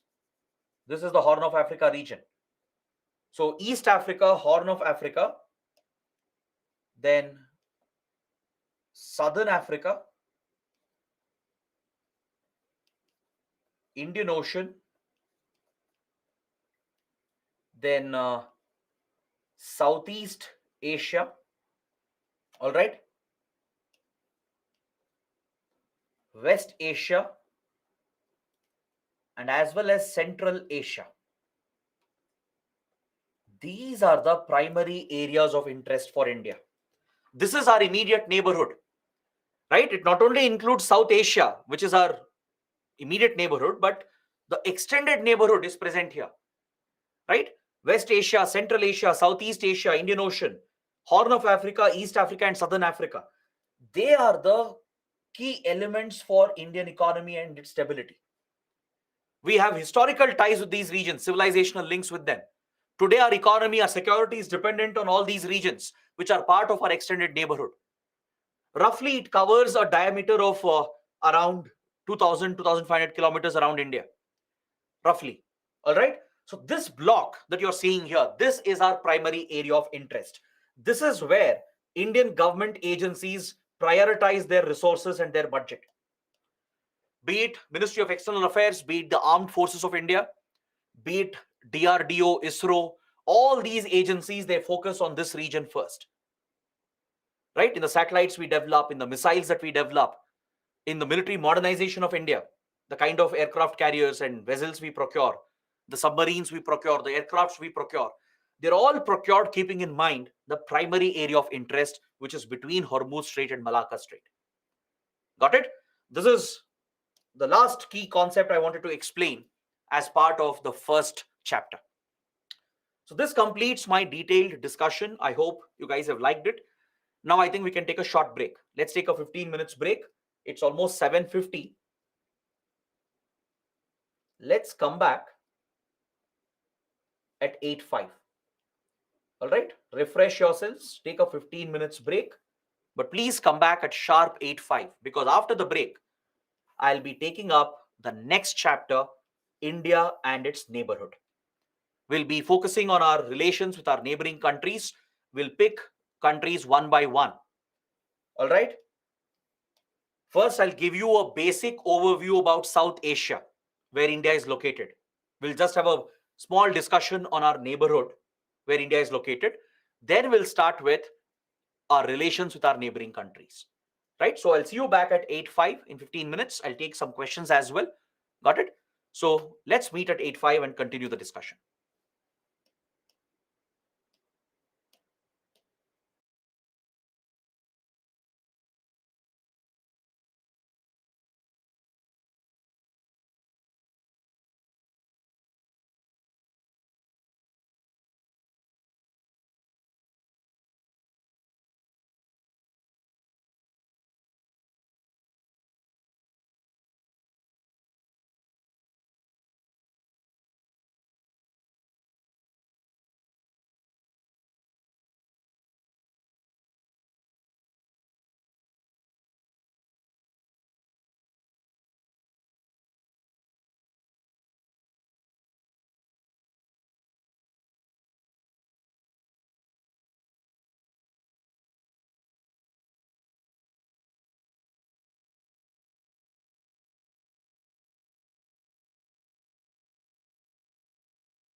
Hello everyone, welcome back to the session. So now that we have completed one chapter, the basic introductory chapter, let me take up all your questions and doubts for a few minutes, and then we'll start with the next chapter, that is India and its neighborhood. So let's look at the questions first. Aditi is asking, why do we care about non-citizens of India who are part of the diaspora? As I explained, whether they are Indian citizens or not doesn't matter. They are people of Indian origin. They're connected to India. There is a cultural, civilizational connect they share with India. And please don't forget, they are contributing to our country. If you're asking why we care about the Indian community, even if they are not Indian citizens, it's because they're contributing to our diplomacy. They're acting as our cultural ambassadors, as I told you. They are promoting our soft power influence, giving us leverage in foreign countries. They give us the ability to influence foreign governments and foreign societies because they are in influential positions. They are sending remittances back home to their families in India, right? They're contributing to Indian foreign policy, to the Indian economy. So it's only a duty of the Indian government to look after the well-being of the Indian community, right? The government is not doing charity here. This is a duty, it's an obligation of the government to protect the safety and well-being of Indian diaspora, both Indian citizens who are NRIs and as well as that of people of Indian origin. Next, Pratima is asking, is there any goal other than strategic goal, or simply goals of a country are called strategic goals? See, when we say strategic goals, usually it refers to goals related to security and defense of the nation, right? Like securing nuclear weapons, protecting our borders, tackling terrorism, defending our boundaries and sovereignty. They're all strategic goals. Anything related to security, defense becomes part of strategic goals. Then even your long-term goals, your long-term economic goals, long-term foreign policy objectives, they are also called strategic goals. Next, Shreyank is asking, sir, are we moving again towards a Cold War? In fact, we are not moving. We are already in another Cold War. Once the first Cold War ended in 91, another Cold War began between US and Russia.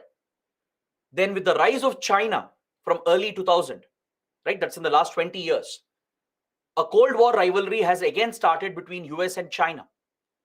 So right now, we are already living in a Cold War era. It's called Cold War 2.0, the second version of the Cold War, where US and Western countries have a rivalry with Russia and China, right? So yes, we are already living in a Cold War era. You see that geopolitical rivalry going on between Western countries and Russia and China. Next, Arshdeep is asking why all Central Asian countries have Stan in the name of their country, like Kazakhstan, Kyrgyzstan, Tajikistan. That's because all Central Asian countries are Islamic nations. They are Muslim majority countries, and that is a part of the naming tradition as well, like Afghanistan, Pakistan, right? So all Central Asian countries being Islamic nations, you have that Stan in their name. Next, Pratima is asking, is there any international treaty that mandates countries with coastline to provide a passage to their neighboring landlocked countries? No, there is no such international treaty. If a landlocked country wants access to the sea, it has to bilaterally negotiate with the neighboring countries. This is left to the discretion of the neighbor. Like, for example, India is a good friend of Nepal. So we have given Nepal access to the sea. Let's say tomorrow our relations are affected. India wants to retaliate against Nepal. We can cut off the land access to Nepal. We can prevent Nepali exports and imports from reaching the sea by blocking the transit access we have given. So this is left to the discretion of each country. It's part of their bilateral ties. There's no international treaty that mandates that a country should give transit access. It's a matter of sovereignty, so countries can decide on their own. So that is why landlocked countries become so dependent. Unless and until they have good friendly relations, they won't be able to get transit access. Next, Neha is asking, sir, if in interview, if it is asked, how will you secure permanent seat for India in UN Security Council? How can we justify the statement as an IFS officer? See, you are jumping ahead. Don't worry, I will address this topic. We will come to UN reforms. In a later class, we will study UN reforms in detail. There, I will explain what India can do. Let's say such a question comes up regarding how India should push for a permanent seat. What will you do as a future diplomat, right? I'll help you answer this question, but in a later class. Let's not jump ahead. Last question from Aditi. Does criticizing another country on their terrorist-like activities, like in Afghanistan or Myanmar, does it count as violation of our independent foreign policy of not interfering with another country's domestic affairs? See, first of all, in international relations, no country will stay out of the internal affairs of another country. It's a given fact that countries will interfere. India itself has interfered in Nepal, in Pakistan, in Sri Lanka, in Bangladesh, and in every other country. Please understand that independent foreign policy does not mean will not interfere in the affairs of another country. Interfering in the affairs of another country sometimes becomes essential to protect our interests. Independent foreign policy is different. It's about not listening to someone else. Now, US might tell us to impose sanctions on Myanmar. Now, why should we listen? Why should India listen to US with regard to our ties with Myanmar? Myanmar is our neighbor. We will decide how we will work with Myanmar. That is independent foreign policy. Please don't confuse the two. In geopolitics, countries will interfere. We might say we won't, but that is the reality. Every major power interferes in other countries. That is how they protect their interests. Coming to your other question, that would we criticize terror activities in Afghanistan or Myanmar? Yes, India criticizes all forms of terrorism, especially the terrorism that affects India. So terrorism present in Afghanistan, the instability in Myanmar does affect India.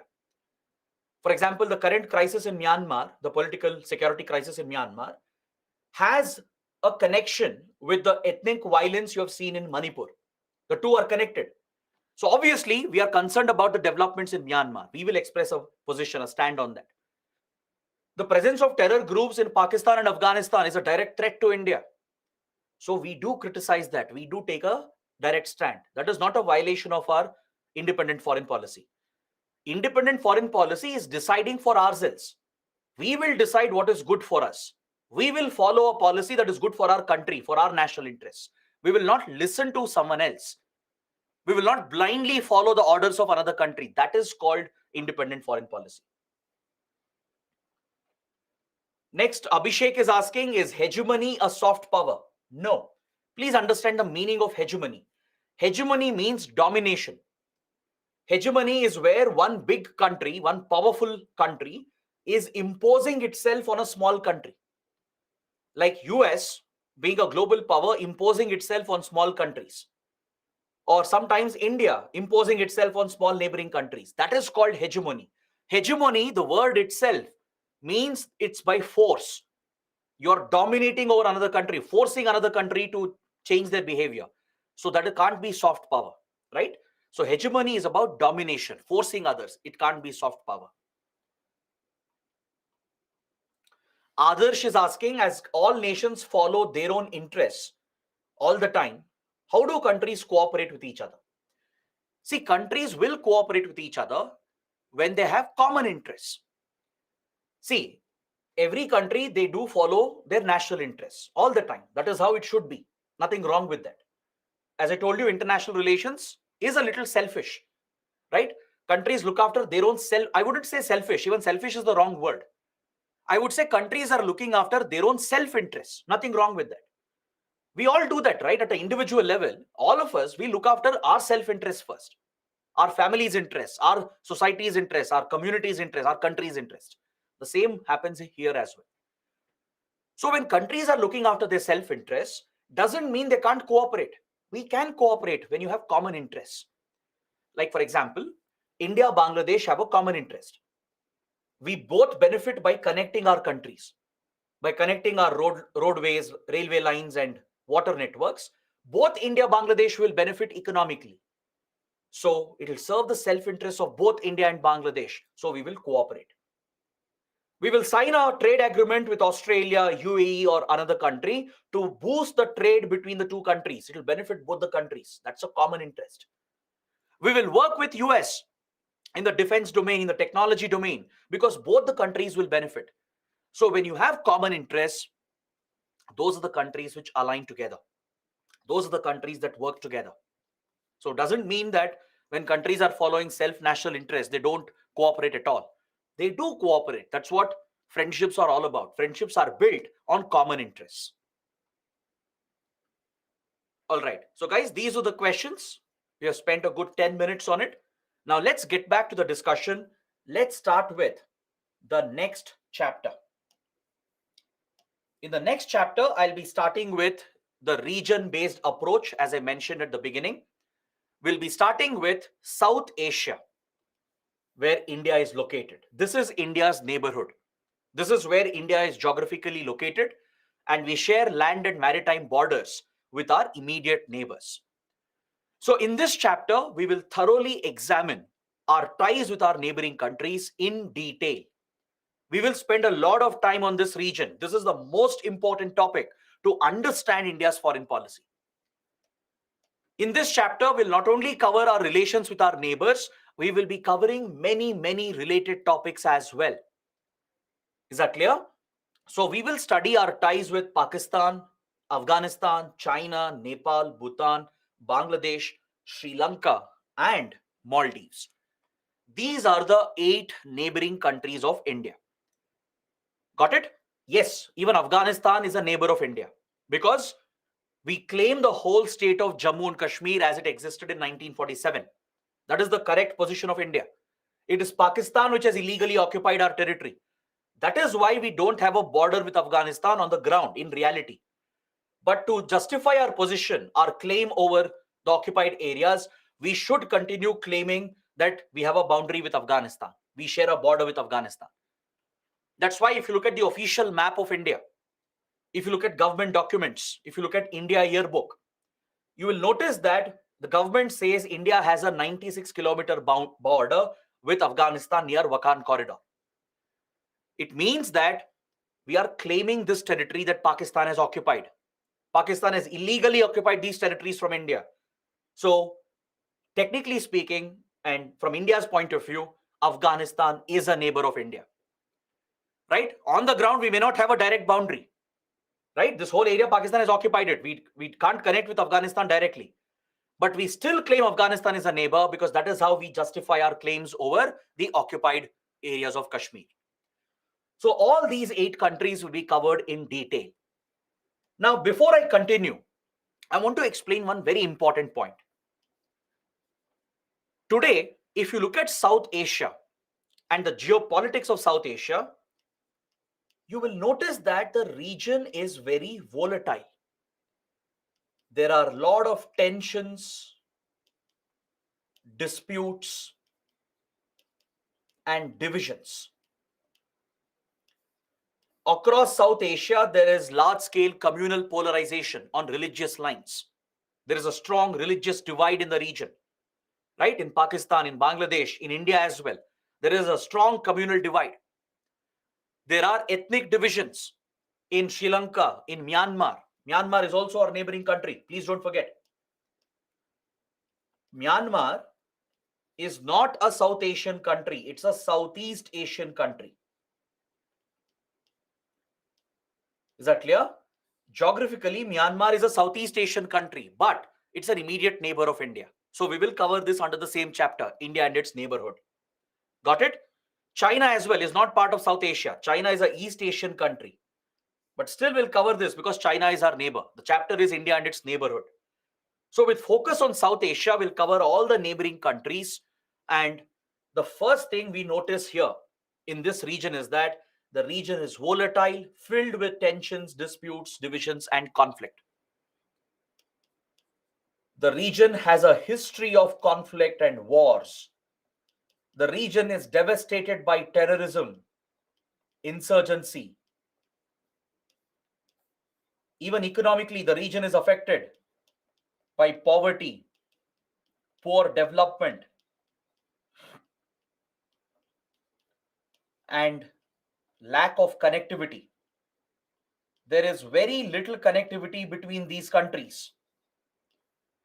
Generally, neighboring countries, they connect with each other by connecting their roads, their railway lines, and their water ways or water networks. They open the borders as well to promote border trade, to allow the movement of people, goods, and investments. But in South Asia, you don't see this happening, right? Movement of people is very difficult. Do you ever imagine going on a vacation to Pakistan or Bangladesh, right? You don't. Similarly, the nationals of other countries, the citizens of our neighboring countries, even they don't look at India as a tourist destination, most of them at least. There are many, many problems and challenges in this region, right? There is a lot of socio-economic backwardness, lack of education, lack of quality healthcare. There is poor development, hunger, poverty. In general, backwardness is a trademark of South Asia. It's one of the most unstable, volatile regions in the world. It has been affected by multiple wars and conflicts. There are standing border disputes, like the Kashmir dispute with India, Pakistan, the border dispute India has with Nepal, with China, right? The region has become a hub of terrorism, organized crime, and insurgency. From Afghanistan to Myanmar, from India to Sri Lanka, there have been many violent armed groups, insurgent terror organizations that have operated, which still continue to operate. So the question is, why has South Asia become like this? Was South Asia like this always? The answer is no. If you look at this region historically, if you look at the ancient times, this was a thriving civilization. I'm referring to the Indian civilization. Please understand, I'm not referring to India, the country, India, the nation state. India is a country, is a new country. The concept of India is a very new concept, right? India came into existence from 1947 as a nation state. But I'm talking about the civilizational history of South Asia. This whole region that you're seeing here, from Afghanistan till Sri Lanka, from Myanmar till the Indian Ocean, this whole region was part of one thriving civilization.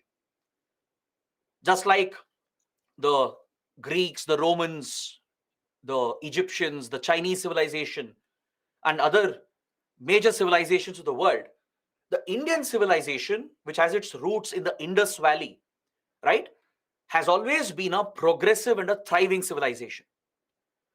You look at our rich history, our history of 4,000 years. There have been many empires, kingdoms that have ruled across the subcontinent, right? From the Mauryas to Guptas, the Mughals, the Sultanates, other smaller kingdoms like, let's say, Vijayanagara Empire, the Travancore Kingdom, the Marathas, and many others. Despite being ruled by different kingdoms and empires, the region as a whole was part of one civilization. Even today, you find the common traits which actually connect us. Even today, we actually have strong cultural and people-to-people relations, right? Racially, we all look the same. Indians, Pakistanis, Bangladeshis, Sri Lankans, Nepalis, pretty much we all look the same. We all pretty much eat the same food, celebrate pretty much the same festivals, play the same sports. So culturally, we are still very, very similar, but still we are very separated. We are divided. Correct? There are many documents, historical documents, to show that this was a thriving civilization at one point, which was part of one thriving progressive civilization. A lot of advancements happened here. There were advancements in art and culture, in governance, administration, in economic prosperity, right? Indian civilization was a self-sustaining civilization. But from such a rich region, from such a rich civilization, today we have been reduced to an unstable region, a volatile, backward region filled with conflicts, disputes, wars, and terrorism, filled with divisions between religions, divisions between castes, ethnic groups, linguistic groups. So what could be responsible for this? Is there any factor which has contributed to the divisions you have today in South Asia? If you try to find an answer to this question, you will notice that there is one common answer. There is one factor which is seen as the root of all these problems. It is the colonial blunders that were committed under colonial rule. I want you guys to understand this very, very clearly. See, since ancient medieval times, this Indian civilization, even though it had its own internal divisions, it was never divided internally on a large scale. Of course, different religions have thrived here. You have your non-Abrahamic faiths that took root here, like Hinduism, Sikhism, Jainism, Buddhism. Then Abrahamic faiths entered, right, with foreign conquests and invasions. Islam, Christianity, later Judaism, Zoroastrianism all entered India, and multiple religions have thrived here. That is the beauty of the Indian civilization. It's been a very tolerant, diverse civilization, right? Diversity is the inherent feature and strength of the Indian civilization, and even today, the strength of Indian democracy is its diversity. It's the secularism of the Indian society, which is the strength of the country. But historically, of course, there would be divisions on all these lines, all these social lines. But these were never large-scale divisions. There were divisions between Hindus and Muslims, divisions between Hindus and Buddhists, caste-based division between the upper caste and the Dalits. Different regional divisions were there. But still, the civilization was one whole, having a common culture, common traits, common interests that bound them together. But this was permanently destroyed by colonial rule. By almost 3-4 centuries of colonial rule, right? Beginning with the Portuguese, then the Dutch, the French, and finally the British, especially the British rule. It's the British rule which destroyed the subcontinent, because they adopted the policy of divide and rule to continue their domination over the colony. India was their prized asset, right? The Indian colony that stretched across this region was their biggest asset. This is what powered their industrial revolution. They looted raw materials from India. They destroyed India's agricultural system. They destroyed our native economy, destroyed handicrafts, cottage industries. India was a thriving, self-sufficient economy, one of the top exporters since ancient medieval times. From that position, we were devastated and destroyed to become a dependent, which was dependent on imports from Europe, imports from Britain. They would loot raw materials and resources from India, power their growth, their technological industrial growth in Europe, dump the goods on the Indian market. India thus became a dependent country. Our agriculture was destroyed. Our industrial society was destroyed. Since ancient medieval times, Indian civilization has been an industrial society, a self-sustaining society. This was destroyed by the British. The economy was destroyed. The pride of India was hurt. The Indian identity, the civilizational identity was hurt. Different communities were targeted, be it Hindus or Muslims or tribes, the Dalits. No one was spared by the British rule. And their only agenda was to continue their domination over the colony, especially after 1857. After the first war of Indian independence, they realized that if different communities united in their freedom struggle, then Britain could no longer rule India. They would lose their prized colony. So after 1857, the British cultivated a deliberate policy of divide and rule to drive divisions, to exploit the social divisions, to create internal fighting. They divided Hindus and Muslims on religious lines. They promoted communal polarization as a matter of policy. They would encourage radical elements on all the sides. They divided the Sinhalas and Tamils in Sri Lanka. They played a direct role in the communalization of India, Pakistan, and Bangladesh.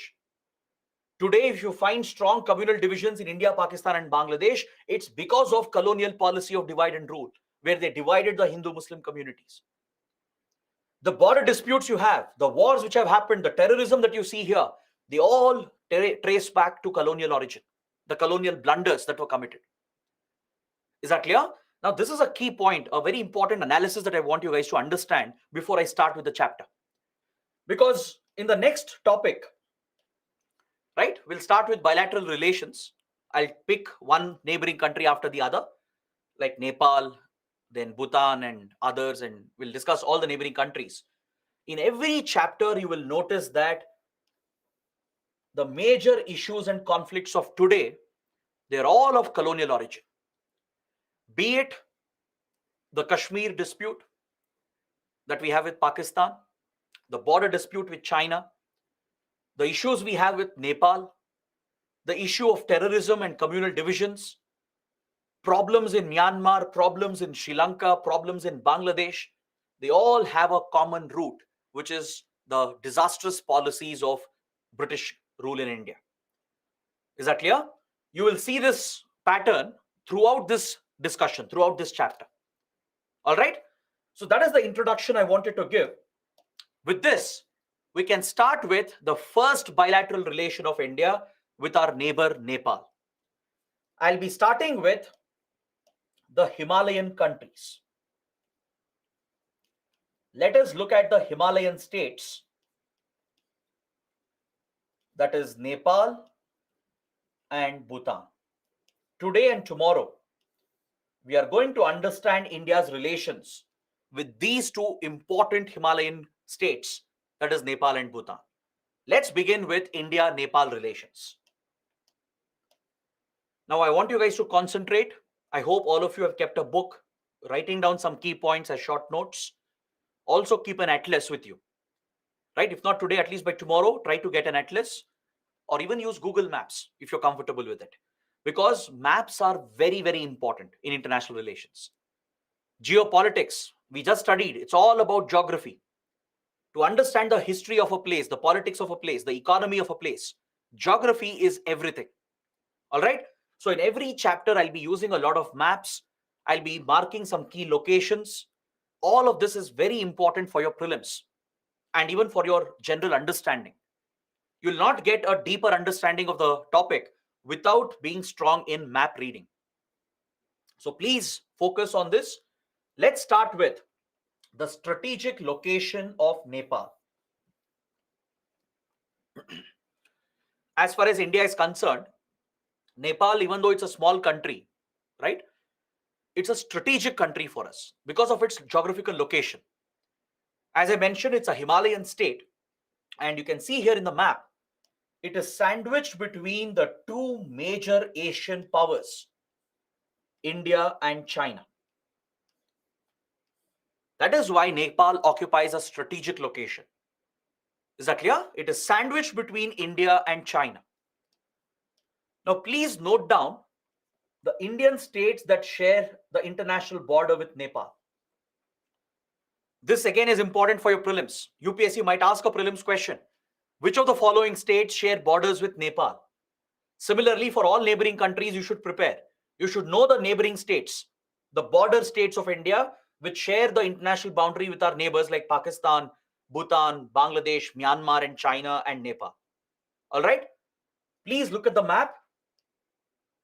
The border states with Nepal are Uttarakhand, Uttar Pradesh, Bihar, West Bengal, and Sikkim. These are the Indian states sharing a direct land border with Nepal. To the north of Nepal, you have Tibet. This here is Tibet, which was annexed by China, occupied by China in 1950. Until 1950, Tibet was an independent kingdom. This Himalayan kingdom was annexed and occupied by China forcefully in the year 1950. So basically, overnight, China became a neighbor of Nepal, India, Sikkim, and even Bhutan. This is a very important part of history. Otherwise, without the annexation of Tibet, China wouldn't have been our neighbor. China was a remote East Asian country. Mainland China was far away from India. But when People's Republic of China was established, the PRC, under the Communist Party, right? It was established in 1949.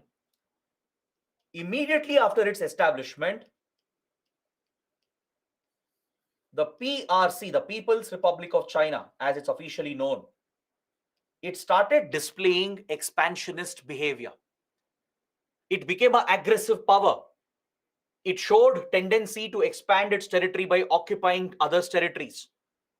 And China expanded its territory by annexing Tibet and even Xinjiang. That is how China became a neighbor, a Himalayan neighbor for India, Nepal, Sikkim, and Bhutan. Please understand, Sikkim was an independent country as well before it merged with India. Sikkim joined India much later in 1975. Until then, it was a protectorate state of India, right? You'll study this in modern history and in polity as well. So Sikkim was an independent kingdom that later merged with India in 1975. Until then, it was just a protectorate state of India. So these Himalayan states you see here, all these Himalayan kingdoms, they were all monarchies. Bhutan, Nepal, Sikkim, they were all monarchies. These three Himalayan states, they felt threatened. They got worried when China annexed Tibet. If China could occupy a large kingdom like Tibet, Tibet was a very large kingdom. If Tibet could be annexed, then Nepal, Sikkim, and Bhutan didn't stand a chance in front of China. So all these Himalayan states were alarmed. They were worried when China annexed Tibet in 1950. India also had similar concerns. India got worried, India got concerned regarding the expansionist behavior of China. China was clearly becoming an aggressive expansionist power, and India saw China as a threat because now China had become our neighbor by occupying Tibet. From Ladakh to Arunachal Pradesh, we would share a boundary. This boundary was with Tibet before, but now that China occupied Tibet, it became the India-China border, right? So India also had similar concerns about Chinese intentions. Nepal, Sikkim, and Bhutan also had similar concerns about Chinese intentions. This is what drove these countries together. They all sought India's help and support.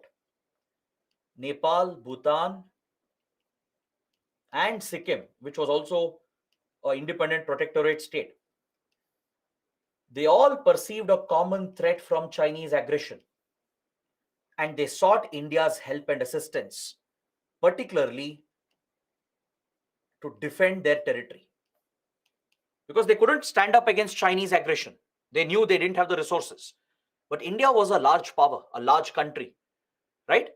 So they sought India's protection, India's support, especially in the field of defense and strategic ties. So from 1949-1950, India has cultivated these countries as the buffer states of India. We continued the British policy of treating these Himalayan kingdoms as buffer states. What do you mean by a buffer? Buffer is like a cushion, like a extra protection. Like Food Corporation of India maintains a buffer stock, right? It maintains an extra stock to manage supplies, manage prices of food grains. That acts like a cushion to deal with any emergency, to deal with any shortage. Similarly, in geopolitics, right? Buffer states, they act like a barrier. They act like a cushion to absorb any external impact. Back in 1800s, Britain perceived a threat from Russia to the Indian colony. Is that clear? Back in the 1800s, for Britain, India was their prized asset, their biggest colony, biggest resource. So Britain had reasons to believe that Russia might threaten Britain's control over India from the north. Right? There were expectations, there were intelligence reports for Britain that Russia might plan an attack to capture the Indian colony. Right? Based on this threat, Britain decided to create buffers to the north of India. That is towards the Himalayan belt, where the geography is already complicated because of the Himalayan terrain. Britain decided to develop all the kingdoms as independent buffer states. That's why Britain never occupied these kingdoms. That's why Tibet, Nepal, Bhutan, Sikkim, they were never part of British India. Right? Even Ladakh, the princely state of Ladakh, they were all kept independent by the British. Even though they had defeated them, right? They signed agreements with all the kingdoms. be it with the Nepali kingdom, the Bhutanese kingdom, the Tibetan kingdom. They signed agreements with them, gave them autonomy, gave them independence in return for loyalty. So these kingdoms could act like a buffer for British India against any possible Russian threat from the north. That was the buffer strategy of Britain, right? To protect the Indian colony, these Himalayan kingdoms, they were cultivated as buffer states back in 1800s. They were given their autonomy, given their independence. Britain never occupied them, but in return for loyalty and protection. So they could act as a barrier, as an outside barrier. Now, after independence, India continued the buffer strategy. We continue to cultivate Nepal, Sikkim, Bhutan as buffer states for India, but this time threat was not from Russia. The threat was from China. The rising expansionism and its aggressive behavior of China became a threat for India.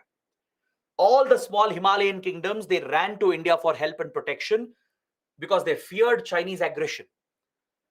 This is what brought India closer to these Himalayan states, and we built very close strategic ties focused on defense and security and other aspects of the relationship.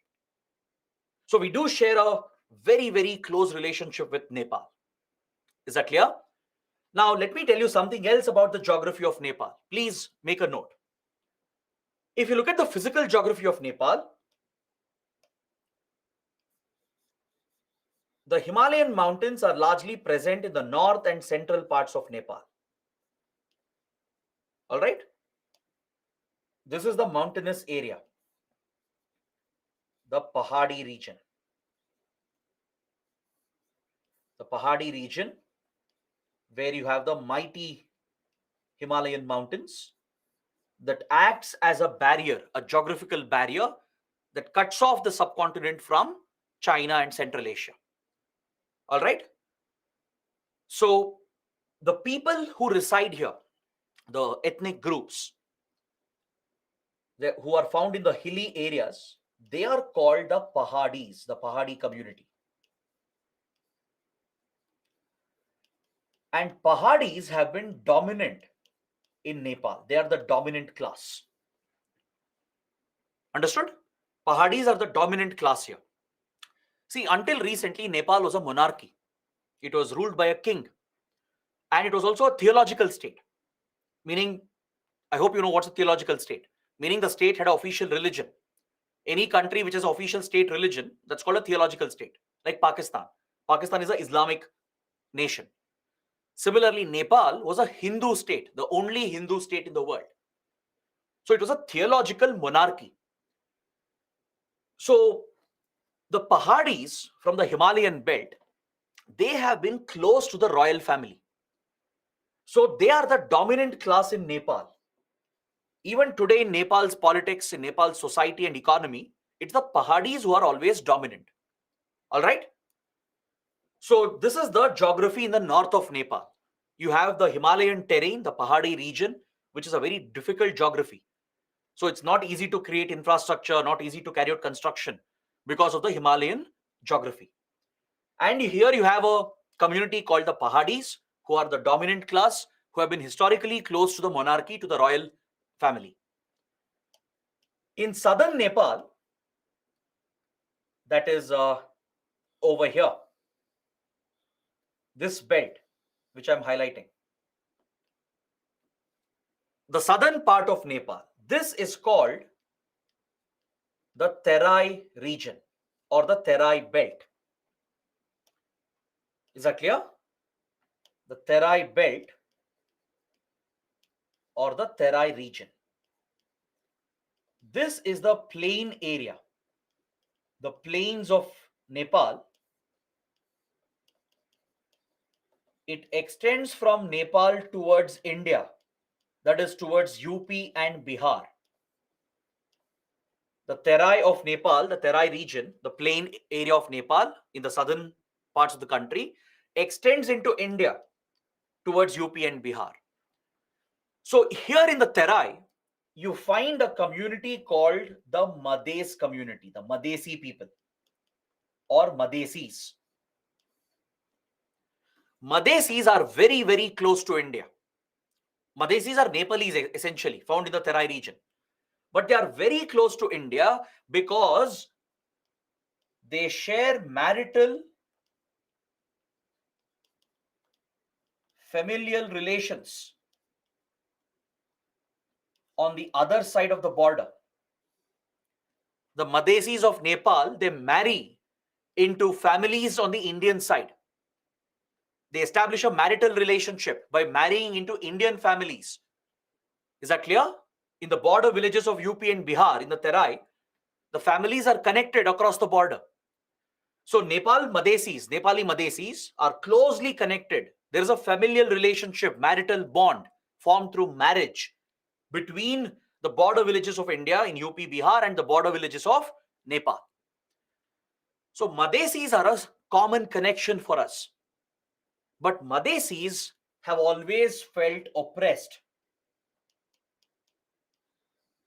at the hands of the dominant Pahadis.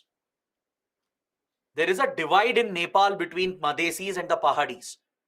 Pahadis who have been dominant, rich and influential, they've often dominated and oppressed and discriminated against the Madhesi community. Madhesis have always felt left out.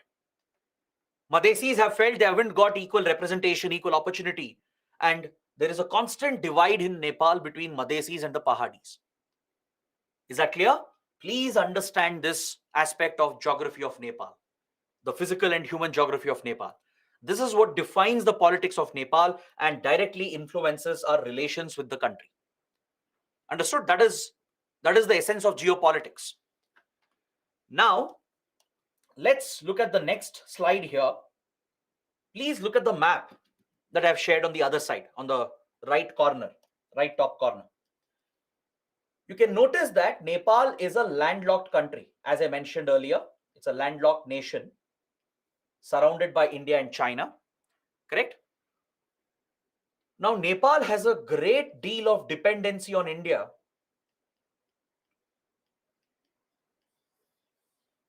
primarily for economic reasons. It has a lot of economic dependency on India.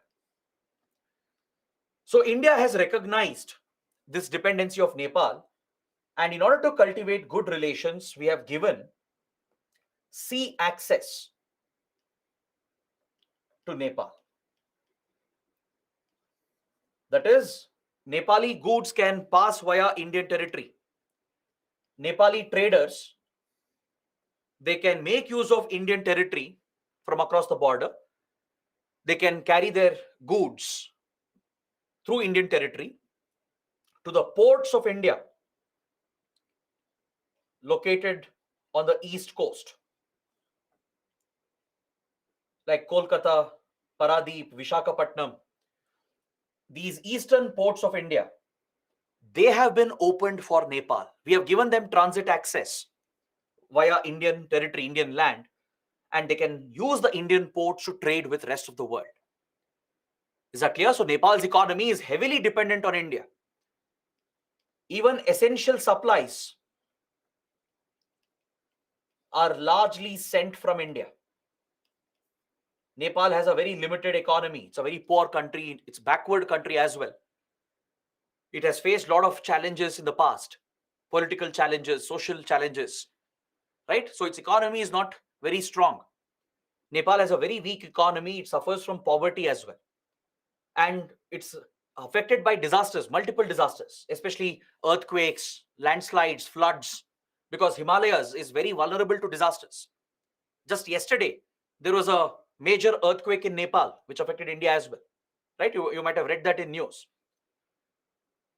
So Nepal has a great deal of economic dependency on India, not just for trading with rest of the world, not just for port access, but even for essential supplies. Nepal does not produce much on its own. So basic food supplies, medicines, equipment, then fuel supplies, petrol, diesel, kerosene, even power supply, everything largely is sent from India. India is the primary supplier of all essential goods, items, and supplies for Nepal. So there is a great deal of economic dependency here. Is that clear? Now, the other important point, the third point. The first was from a strategic perspective, right? The India-China angle. That was the first point that I discussed. Let me mention that as well. The first point with regard to defense and strategic ties, how India has cultivated Nepal and other Himalayan states as a buffer, as part of the buffer strategy against China. Second is about Nepal's economic dependency on India. The third is the close cultural link. There is a very strong civilizational bond that binds India and Nepal together. The link is through Hinduism and Buddhism, both. Historically, since ancient times, Hinduism and Buddhism has been a common connect. Correct? There are many important Hindu pilgrimage sites in Nepal. You might have heard of Janakpur, which is believed to be the birthplace of Sita Mata according to Indian mythology. Right? There are many pilgrimage sites, Hindu pilgrimage sites associated with Mahabharata, Ramayana that are present in Nepal. That forms a common connection. Then Lord Gautam Buddha, the founder of Buddhism, right? He was born in today's Nepal at Lumbini. Lumbini is present in Nepal. There are many important sites, Buddhist sites in Nepal, like historical places like Kapilavastu, Lumbini, and others. There are many Buddhist heritage sites in India, like Bodh Gaya, Sarnath, Kushinagar. So across UP, Bihar, Madhya Pradesh, Odisha, right? There are many Buddhist sites in India that forms a strong connection between India and Nepal.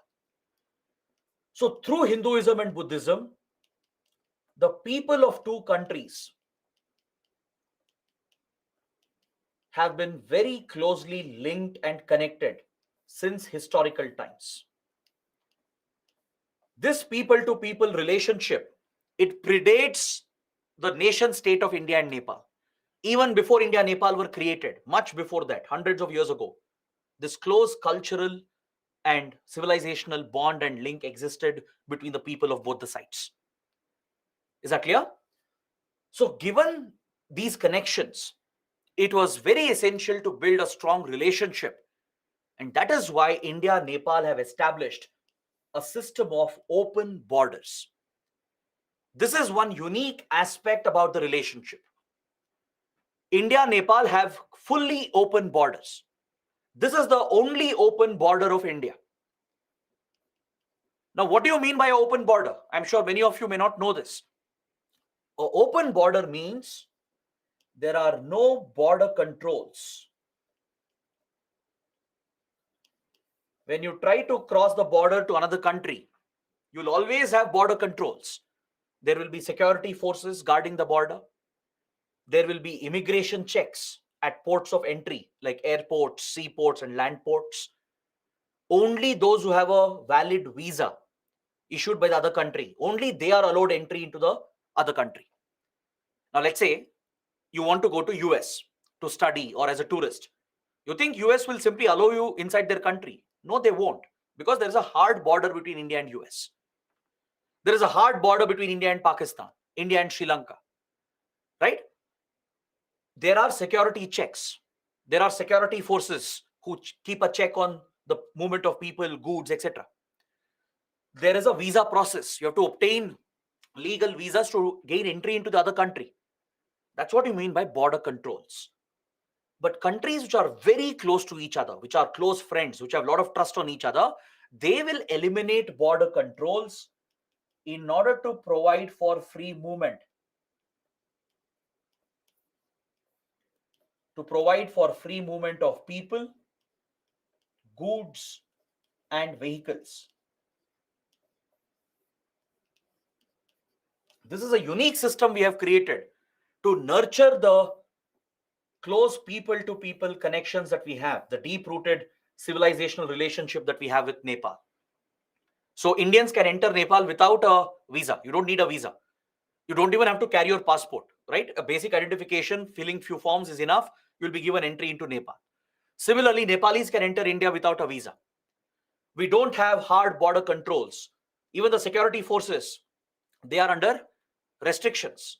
They can't carry heavy weapons. The border guarding force, they can't carry heavy weaponry. They are prohibited from opening fire. That is how you create a free movement regime. Is that clear? So we have created such a system of open borders with Nepal. The main reason is to facilitate this economic, strategic, cultural relationship. Since Nepal has so much dependency on India, lot of goods are sent from India. Lot of vehicles keep moving between the two countries. If there are hard border controls, it will delay the movement of goods. It will increase the cost of transportation. And Nepal is going to suffer as it's a small country. And if hard borders are created, it will affect the movement of people. It will affect the cultural ties, the familial relations, the business relations. It will affect the movement of tourists, businessmen, investors. And as a result, economic and cultural ties will take a hit. That is why we have not created a hard border. We have created an open border system to facilitate this unique relationship. Is that clear? Now, do you know of any such region, or do you know any example where such open borders exist in the world? Can you let me know in the comments? Are you aware of any such open border system anywhere in the world? Very good. European Union is the perfect example.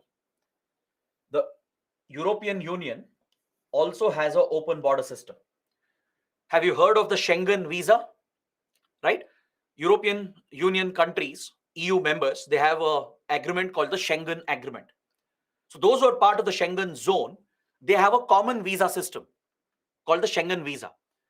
So for outsiders like Indians, let's say we have to go to EU countries, you have to get a Schengen visa. And once you get a Schengen visa, you can get access to all the EU countries. And within EU, the member states, they don't need visa at all. Like, for example, a French citizen, if he wants to go to Germany, he can simply travel. He can take a plane or a train or a bus or his own vehicle, drive across the border. No one will check. No one will stop them. No one will ask for documents.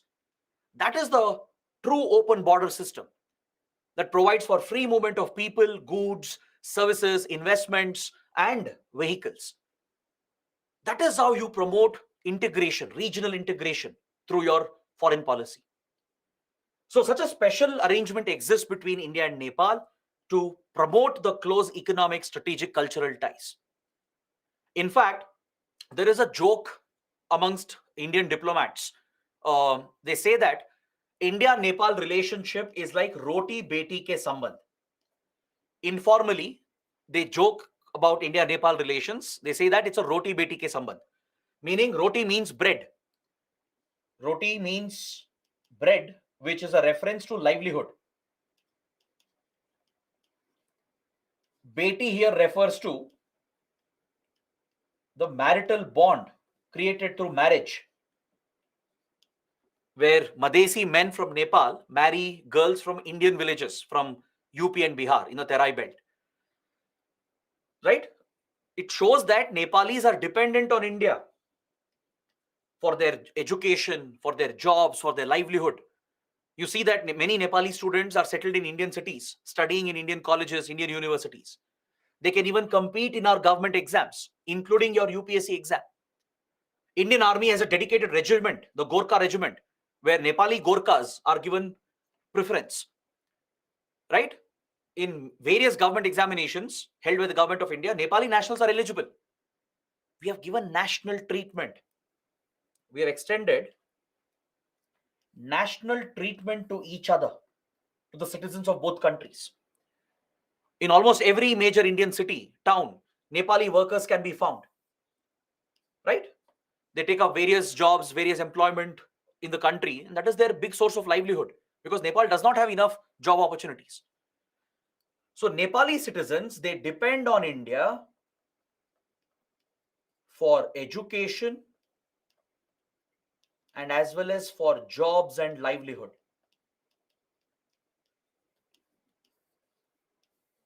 And this has been facilitated. We have a special arrangement through the 1950 Treaty of Peace and Friendship. This is the foundation of India-Nepal relations. The India-Nepal relations were cemented in 1950 with the signing of this historic treaty. Even today, this is the defining aspect of our relations. It is this treaty which creates open borders between the two countries. It is under this treaty that both countries have given national treatment to each other's citizens. Meaning, Indian citizens will be treated like Nepali citizens inside Nepal, and vice versa. India promises to treat Nepali citizens as our own citizens in terms of residency, employment, trade, education, for ownership of businesses, etc. In these domains, both countries are giving national treatment to citizens of the other country. That's why Nepali citizens can settle down in India. They can take a job in India. They can compete in government exams, including your UPSC exam, your banking exams, right? Indian investors get the same treatment. They are treated just like Nepali investors. So this national treatment has been made possible under the 1950 Treaty of Peace and Friendship. This is the foundation of the treaty which created the open borders, and both countries have extended national treatment to each other. Under the treaty, there is a provision through which India can play a role in the defense of Nepal. We can provide weapons,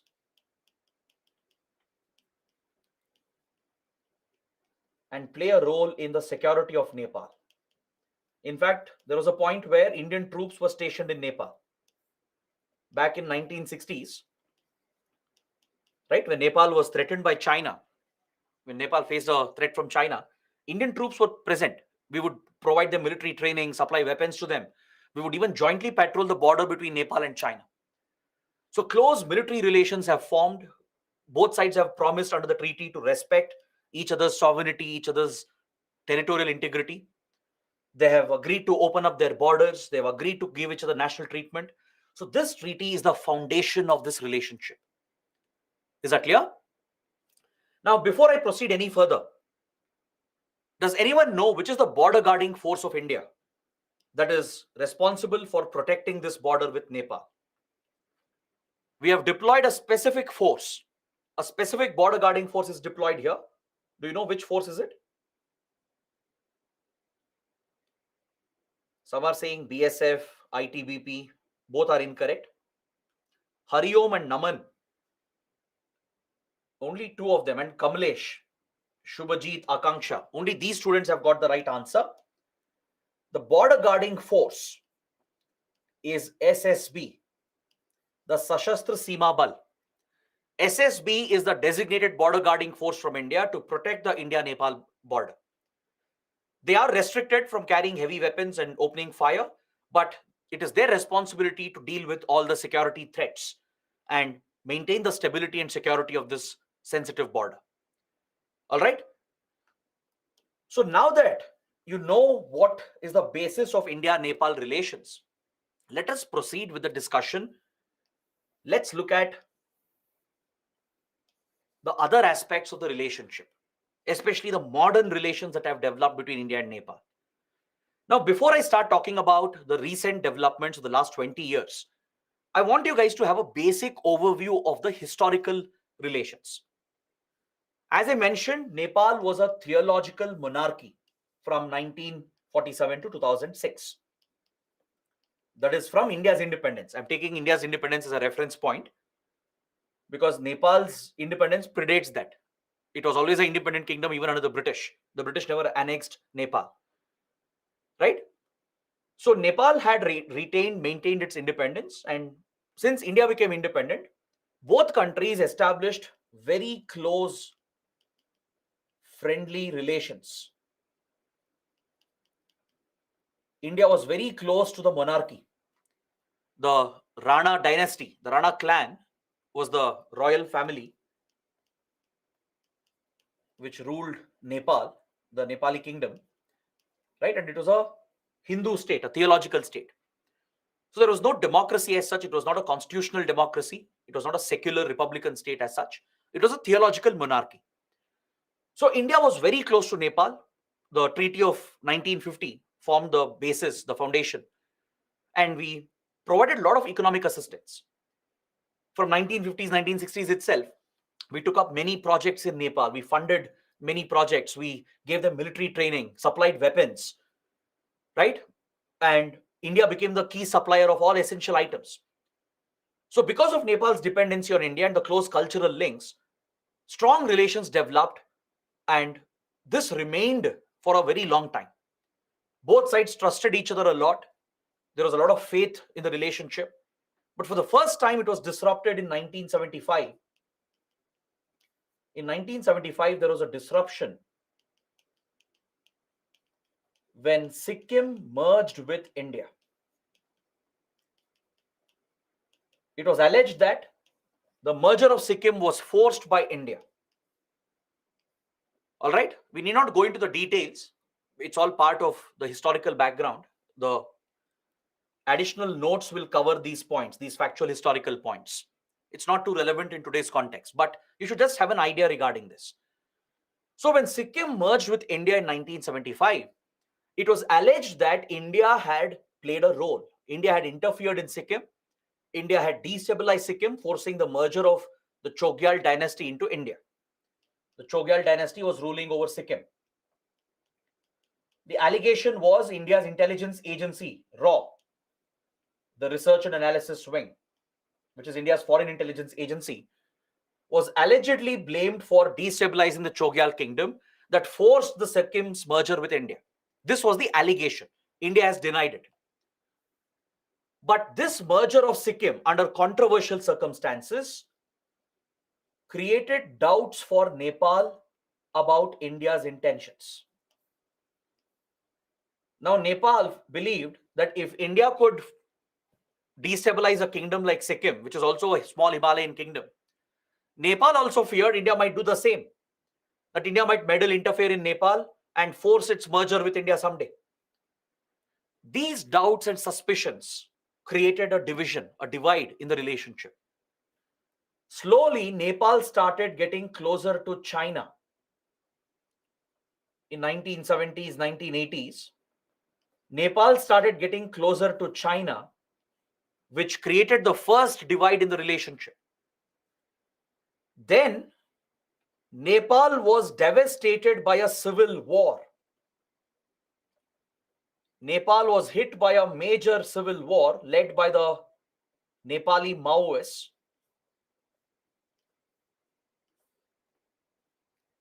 The Maoist extremist ideology from China had spread to Nepal. It had spread to India as well, right? The Naxal movement in India is nothing but the Maoist movement. So just like the Maoist movement had spread to India and created a security challenge in India, similarly, Maoist outfits started rising in 1990s. This triggered a major civil war in Nepal that lasted from 1995 to 2006. And India played a role in mediating between the two sides. And we worked out a peace agreement called the 12-point peace agreement to bring the civil war to an end. Since India was very influential, right? We had good ties with Nepal's government, Nepal's armed forces. We built contacts with the Maoist rebels as well. By using our influence, we tried to stabilize Nepal because India cannot afford instability in the neighborhood.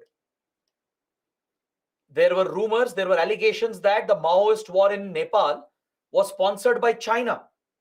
Apparently, China, which is the origin of Maoist ideology, which is a left-wing extremist ideology, was seen to be sponsoring the Maoist outfits in Nepal. All right? Right now, don't worry what is Maoism. I'll explain that under internal security. We have a separate subject. Under internal security, we will study Maoism in detail. We have a separate topic for that. All right? Just understand it's a left-wing extremist ideology, a violent extremist ideology that's originated from China. Today's Chinese government, the PRC, the People's Republic of China, is built on Maoist ideology. The Communist Party of China is built on Maoism. It's a violent extremist ideology that triggered Naxalism in India. It spread to Nepal as well, triggering the civil war. And India believed that China was responsible to spread the ideology. So, to counter the Chinese influence, India acted as a mediator. We worked with Nepal's government, the armed forces, gave them support in the war.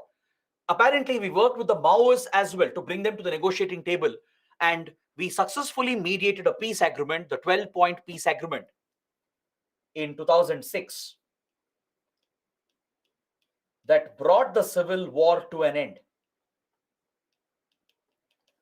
So India successfully ended the civil war by negotiating between the two sides, and following this, Nepal transitioned into a democracy. By then, Nepal's monarchy had weakened. Internally, within the royal family, there was a crisis in 2001. Nepal's monarchy had declined. Right? A lot of the social divisions had come up where monarchy was being opposed.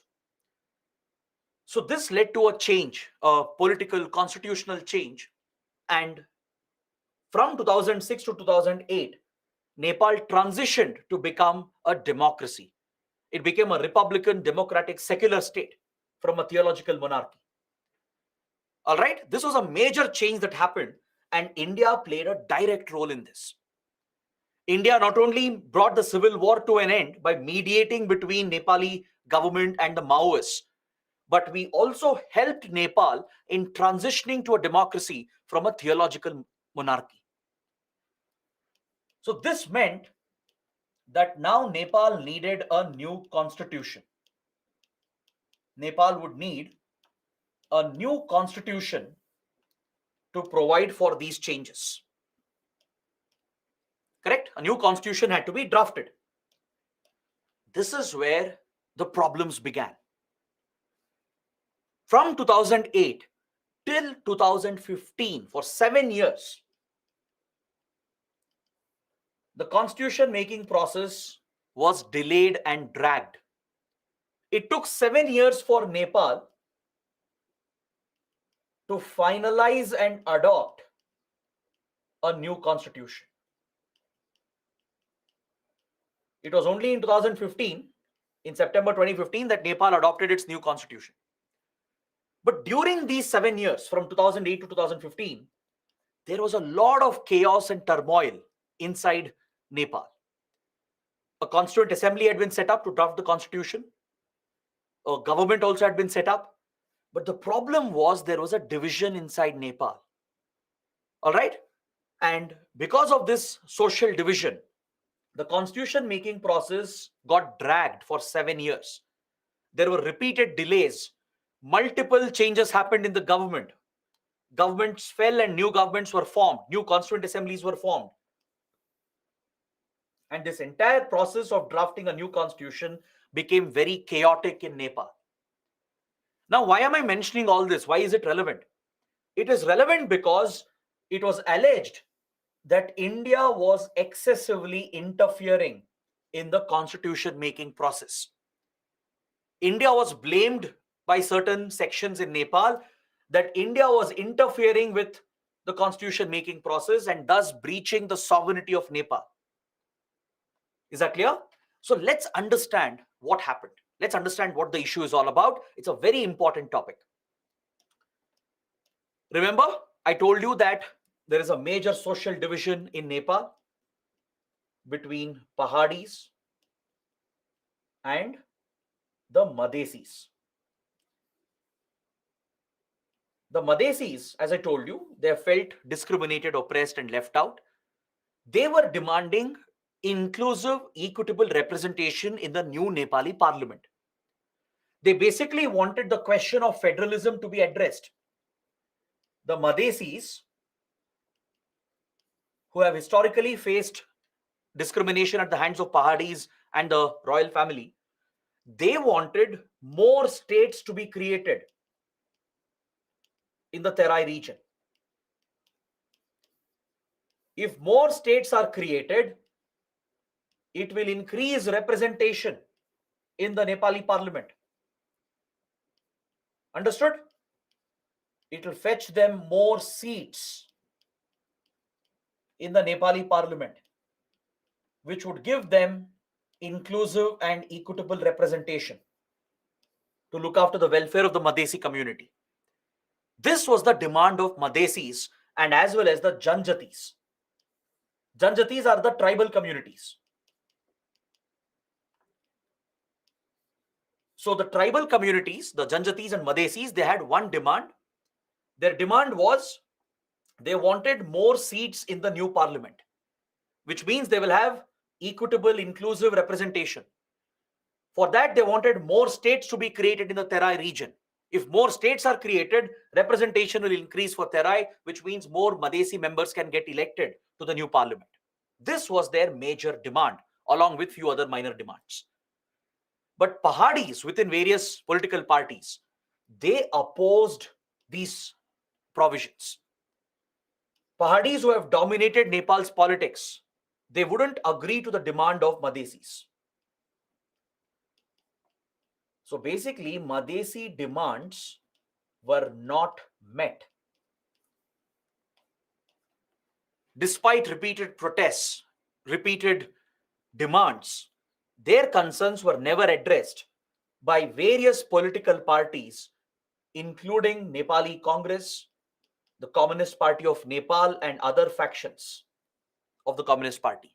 These are major parties in Nepal. They were part of the Constituent Assembly, but they were dominated by the Pahadis. They would never agree to the demands of the Madhesis. This was the major divide. Is that clear? These parties, right, which are all dominated by Pahadi community, they wanted a constitution that would favor Pahadis, not the Madhesis. They were against creating more states in Terai. They were against giving more seats to Madhesis and Janjatis in the parliament. This is what led to the delay of 7 years. During this entire process, India was involved. As you can expect, India expressed concern for the well-being of Madhesis. Why? Because Madhesis are connected to us. They share marital familial bonds in UP and Bihar. And this is a big electoral issue as well. It's connected to the electoral dynamics in UP and Bihar. All right? And also it's a moral obligation. It's not just about electoral politics. Madhesis are connected to Indian families. So naturally, Indian government will be concerned about their welfare. There's nothing wrong with that. It's all about whether you'll be idealistic or pragmatic, right? Idealism says that, yes, Madhesis have been wronged. That is true. It's a fact. Madhesis have been discriminated. They have largely been left behind. So on moral grounds, on humanitarian grounds, India might stand up for them. India might say that, please give them equal rights, give them equal representation. But again, there will be a consequence of doing that. If India interferes in the internal matters of another country, even though it's a right position, ideally it is correct, right? We are standing for principles, values, correct. But it might affect your relations. Your pragmatic interests, realist interests might get affected. That is exactly what happened in Nepal. Because nobody likes interference in their internal issues. Now tomorrow, let's say, your relatives will interfere in your family matter. Right? No one likes that. No one likes external interference. Even if they are doing it out of good interest, no one will like any external interference. The same happens in geopolitics. Even though India wanted to support Madhesis, which was ideally a correct position, because Madhesis are connected to us, we have a cultural bond with them.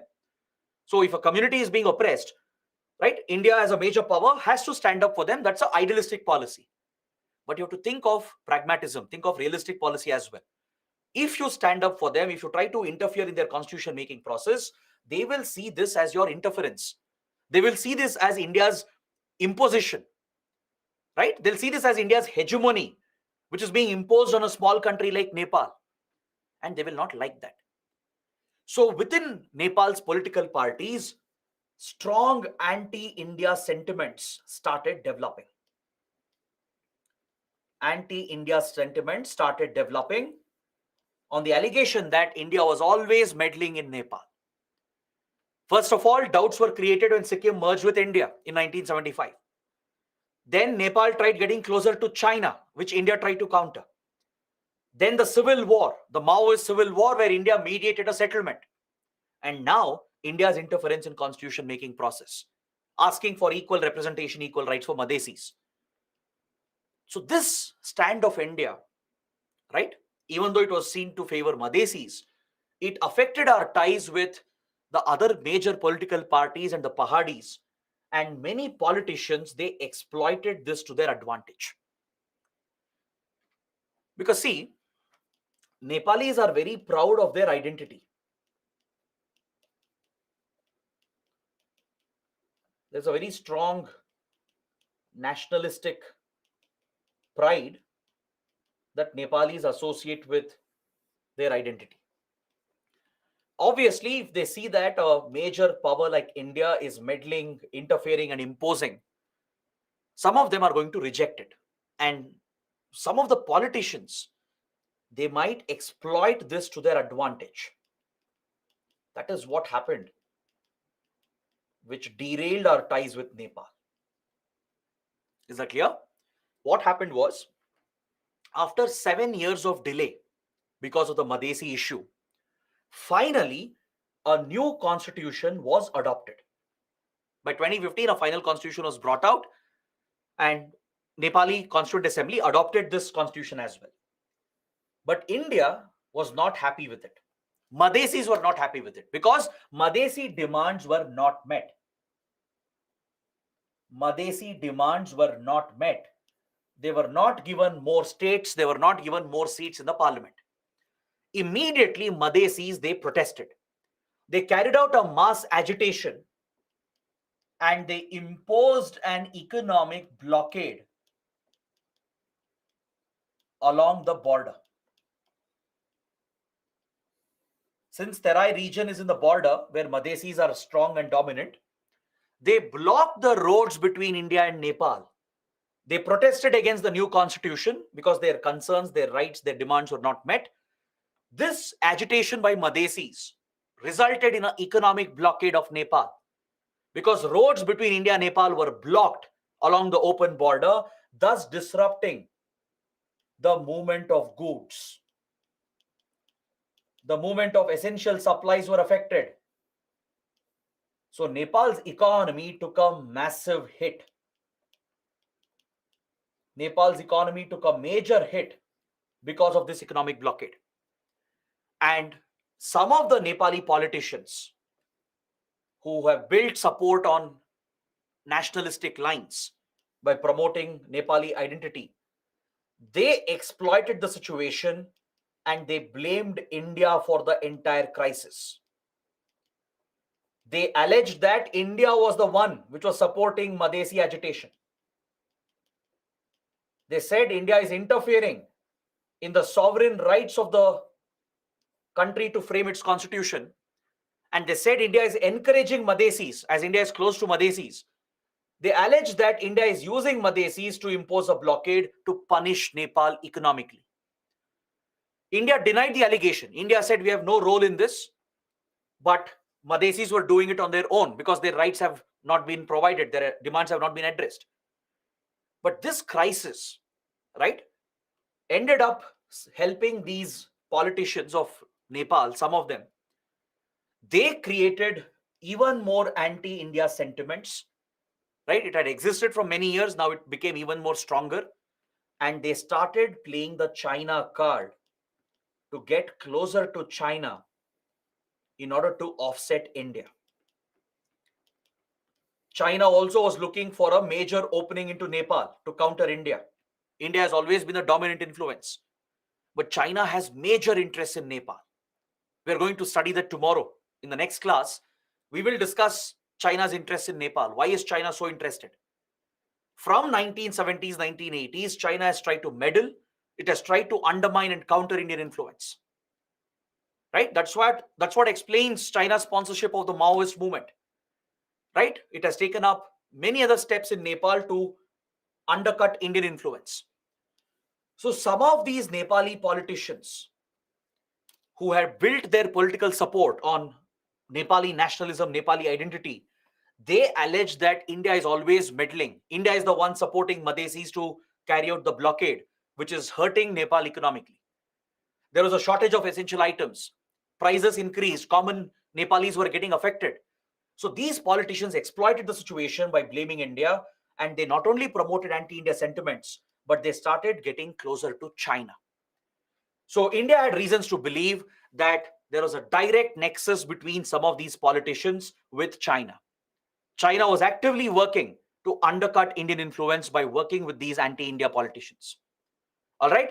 So this is where we are supposed to end today's discussion, but we still have 5 minutes. Let me just give you one more point, one more discussion, and then we can stop for today. I'll start with the next module. Basically, I'm continuing with the discussion. All right. Just 2 more points for the day, and we can close the session for today. So, in the midst of all this crisis, right, even though we were historically good friends, our relations had been affected because of the civil war, the constitution making process, the Madhesi agitation, the blame that India was interfering. All of this had affected our relations. At this point, there was a change in government in India. In 2014, Prime Minister Modi came to power, the Modi government came to power, and Prime Minister Modi tried to reset the relationship. Right? The damage had already happened, but an attempt was made to reset, repair the damage.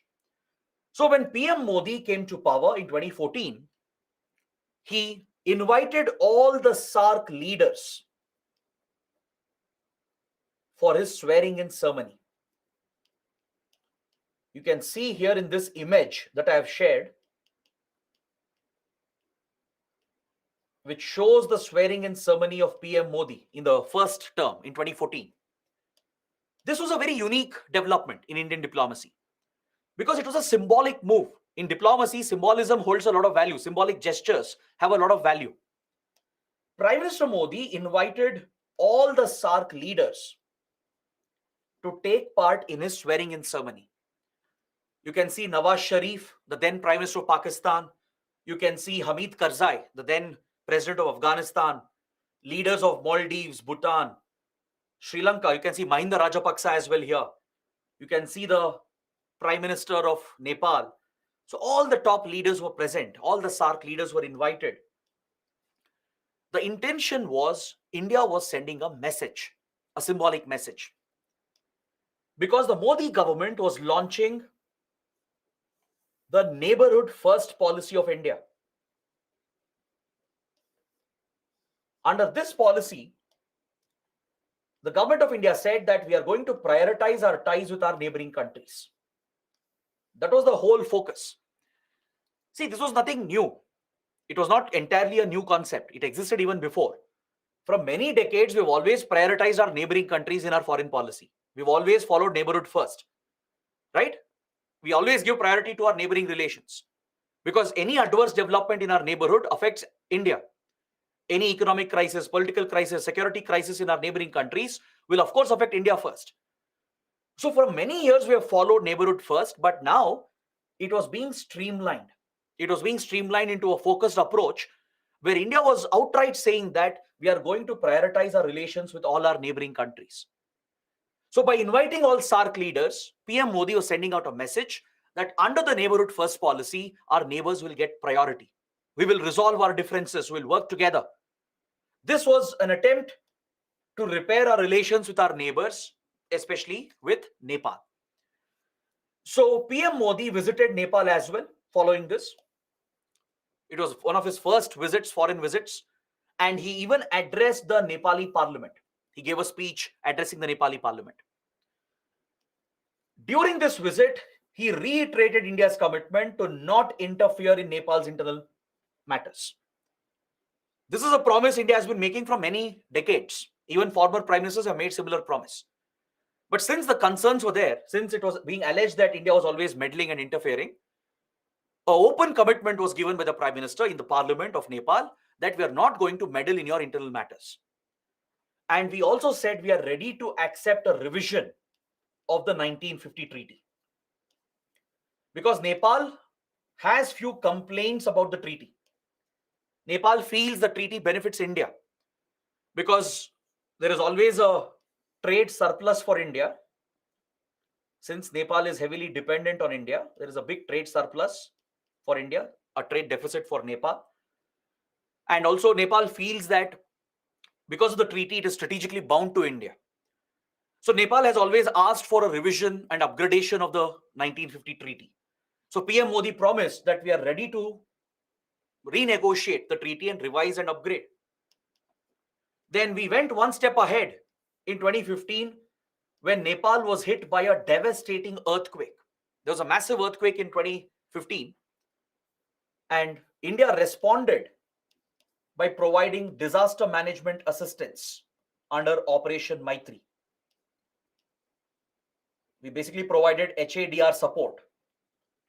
We conducted humanitarian assistance and disaster relief. Indian Army, Indian Air Force, NDRF, Indian Navy, they were all deployed in Nepal to help in search and rescue operations. We provided medicines and essential supplies and aid material to help Nepal overcome the impact of the disaster, right? Because Nepal is very prone to such disasters. The Himalayan belt itself is very prone to earthquakes, landslides, and flooding. So during this earthquake, despite the tensions and differences, India reached out and provided assistance under Operation Maitri. But despite all the measures taken by India, the anti-India sentiments persisted, which derailed our relations with Nepal, especially under leaders like KP Sharma Oli. KP Sharma Oli has been a Nepali nationalist politician. He is someone who has conveniently exploited the anti-India sentiments. KP Oli would become the prime minister as well. He became the prime minister in 2016 once, and he came for a second term in 2019-2020. During these two terms as the prime minister of Nepal, KP Oli would take a pro-China position and an anti-India stand. During this period, from 2016 and again in 2019 to 2020, during these periods, Nepal clearly showed a tilt towards China under KP Oli's leadership. Several anti-India measures were taken where Nepali nationalism was promoted. On nationalist lines, India was blamed for all the problems. Again, allegations were raised that India always meddles, interferes in Nepal, and strong anti-India sentiments were promoted by leaders like KP Oli. He would openly embrace China, and Nepal even joined the Belt and Road Initiative of China, which has been boycotted by India. Later, you'll understand what is Belt and Road Initiative. I'll explain that later.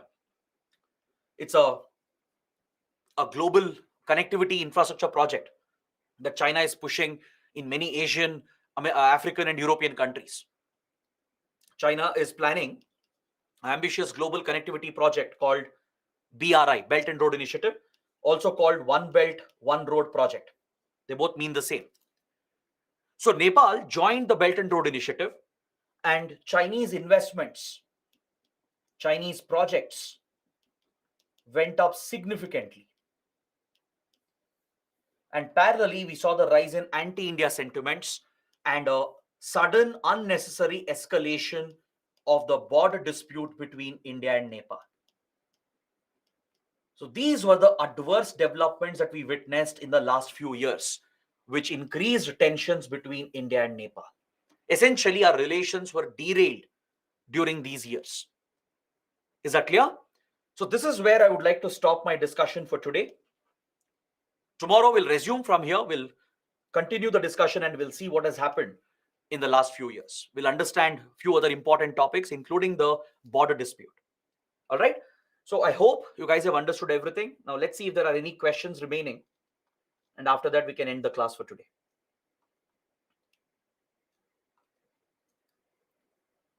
Ritika is asking, how does India benefit from its economic relations with Nepal? India also benefits because many Indian companies have big investments in Nepal. Many Indian traders, they have businesses in Nepal. Even our currency, the Indian rupee, right? It is valid in Nepal. And Nepal's rupee, the Nepali currency is tagged, it's pegged to the Indian currency. All right. Even our UPI system, the digital payment system, works in Nepal. So Indian traders, businesses are dependent. We have major investments in Nepal, so we do benefit from this economic relationship. Next, Surya is asking, the open border is a security threat as terrorists can come into India illegally. Yes, there are security challenges. We are going to discuss this tomorrow. It's a very big topic. We'll discuss that tomorrow. I'll explain the challenges, the security challenges along India-Nepal border. We'll discuss that. Don't worry.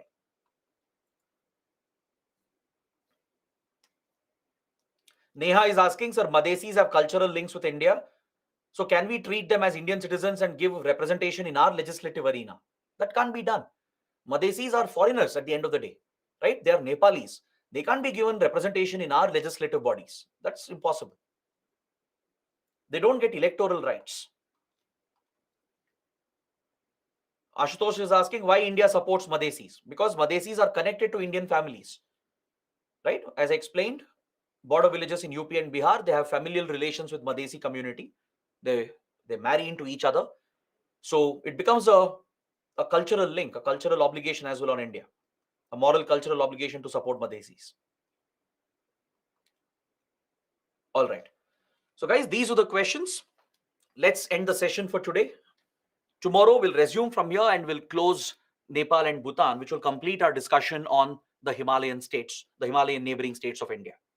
I hope it was a good session. Do let me know how it went. Let's catch up tomorrow, 6 a.m. Till then, take care. Have a good day.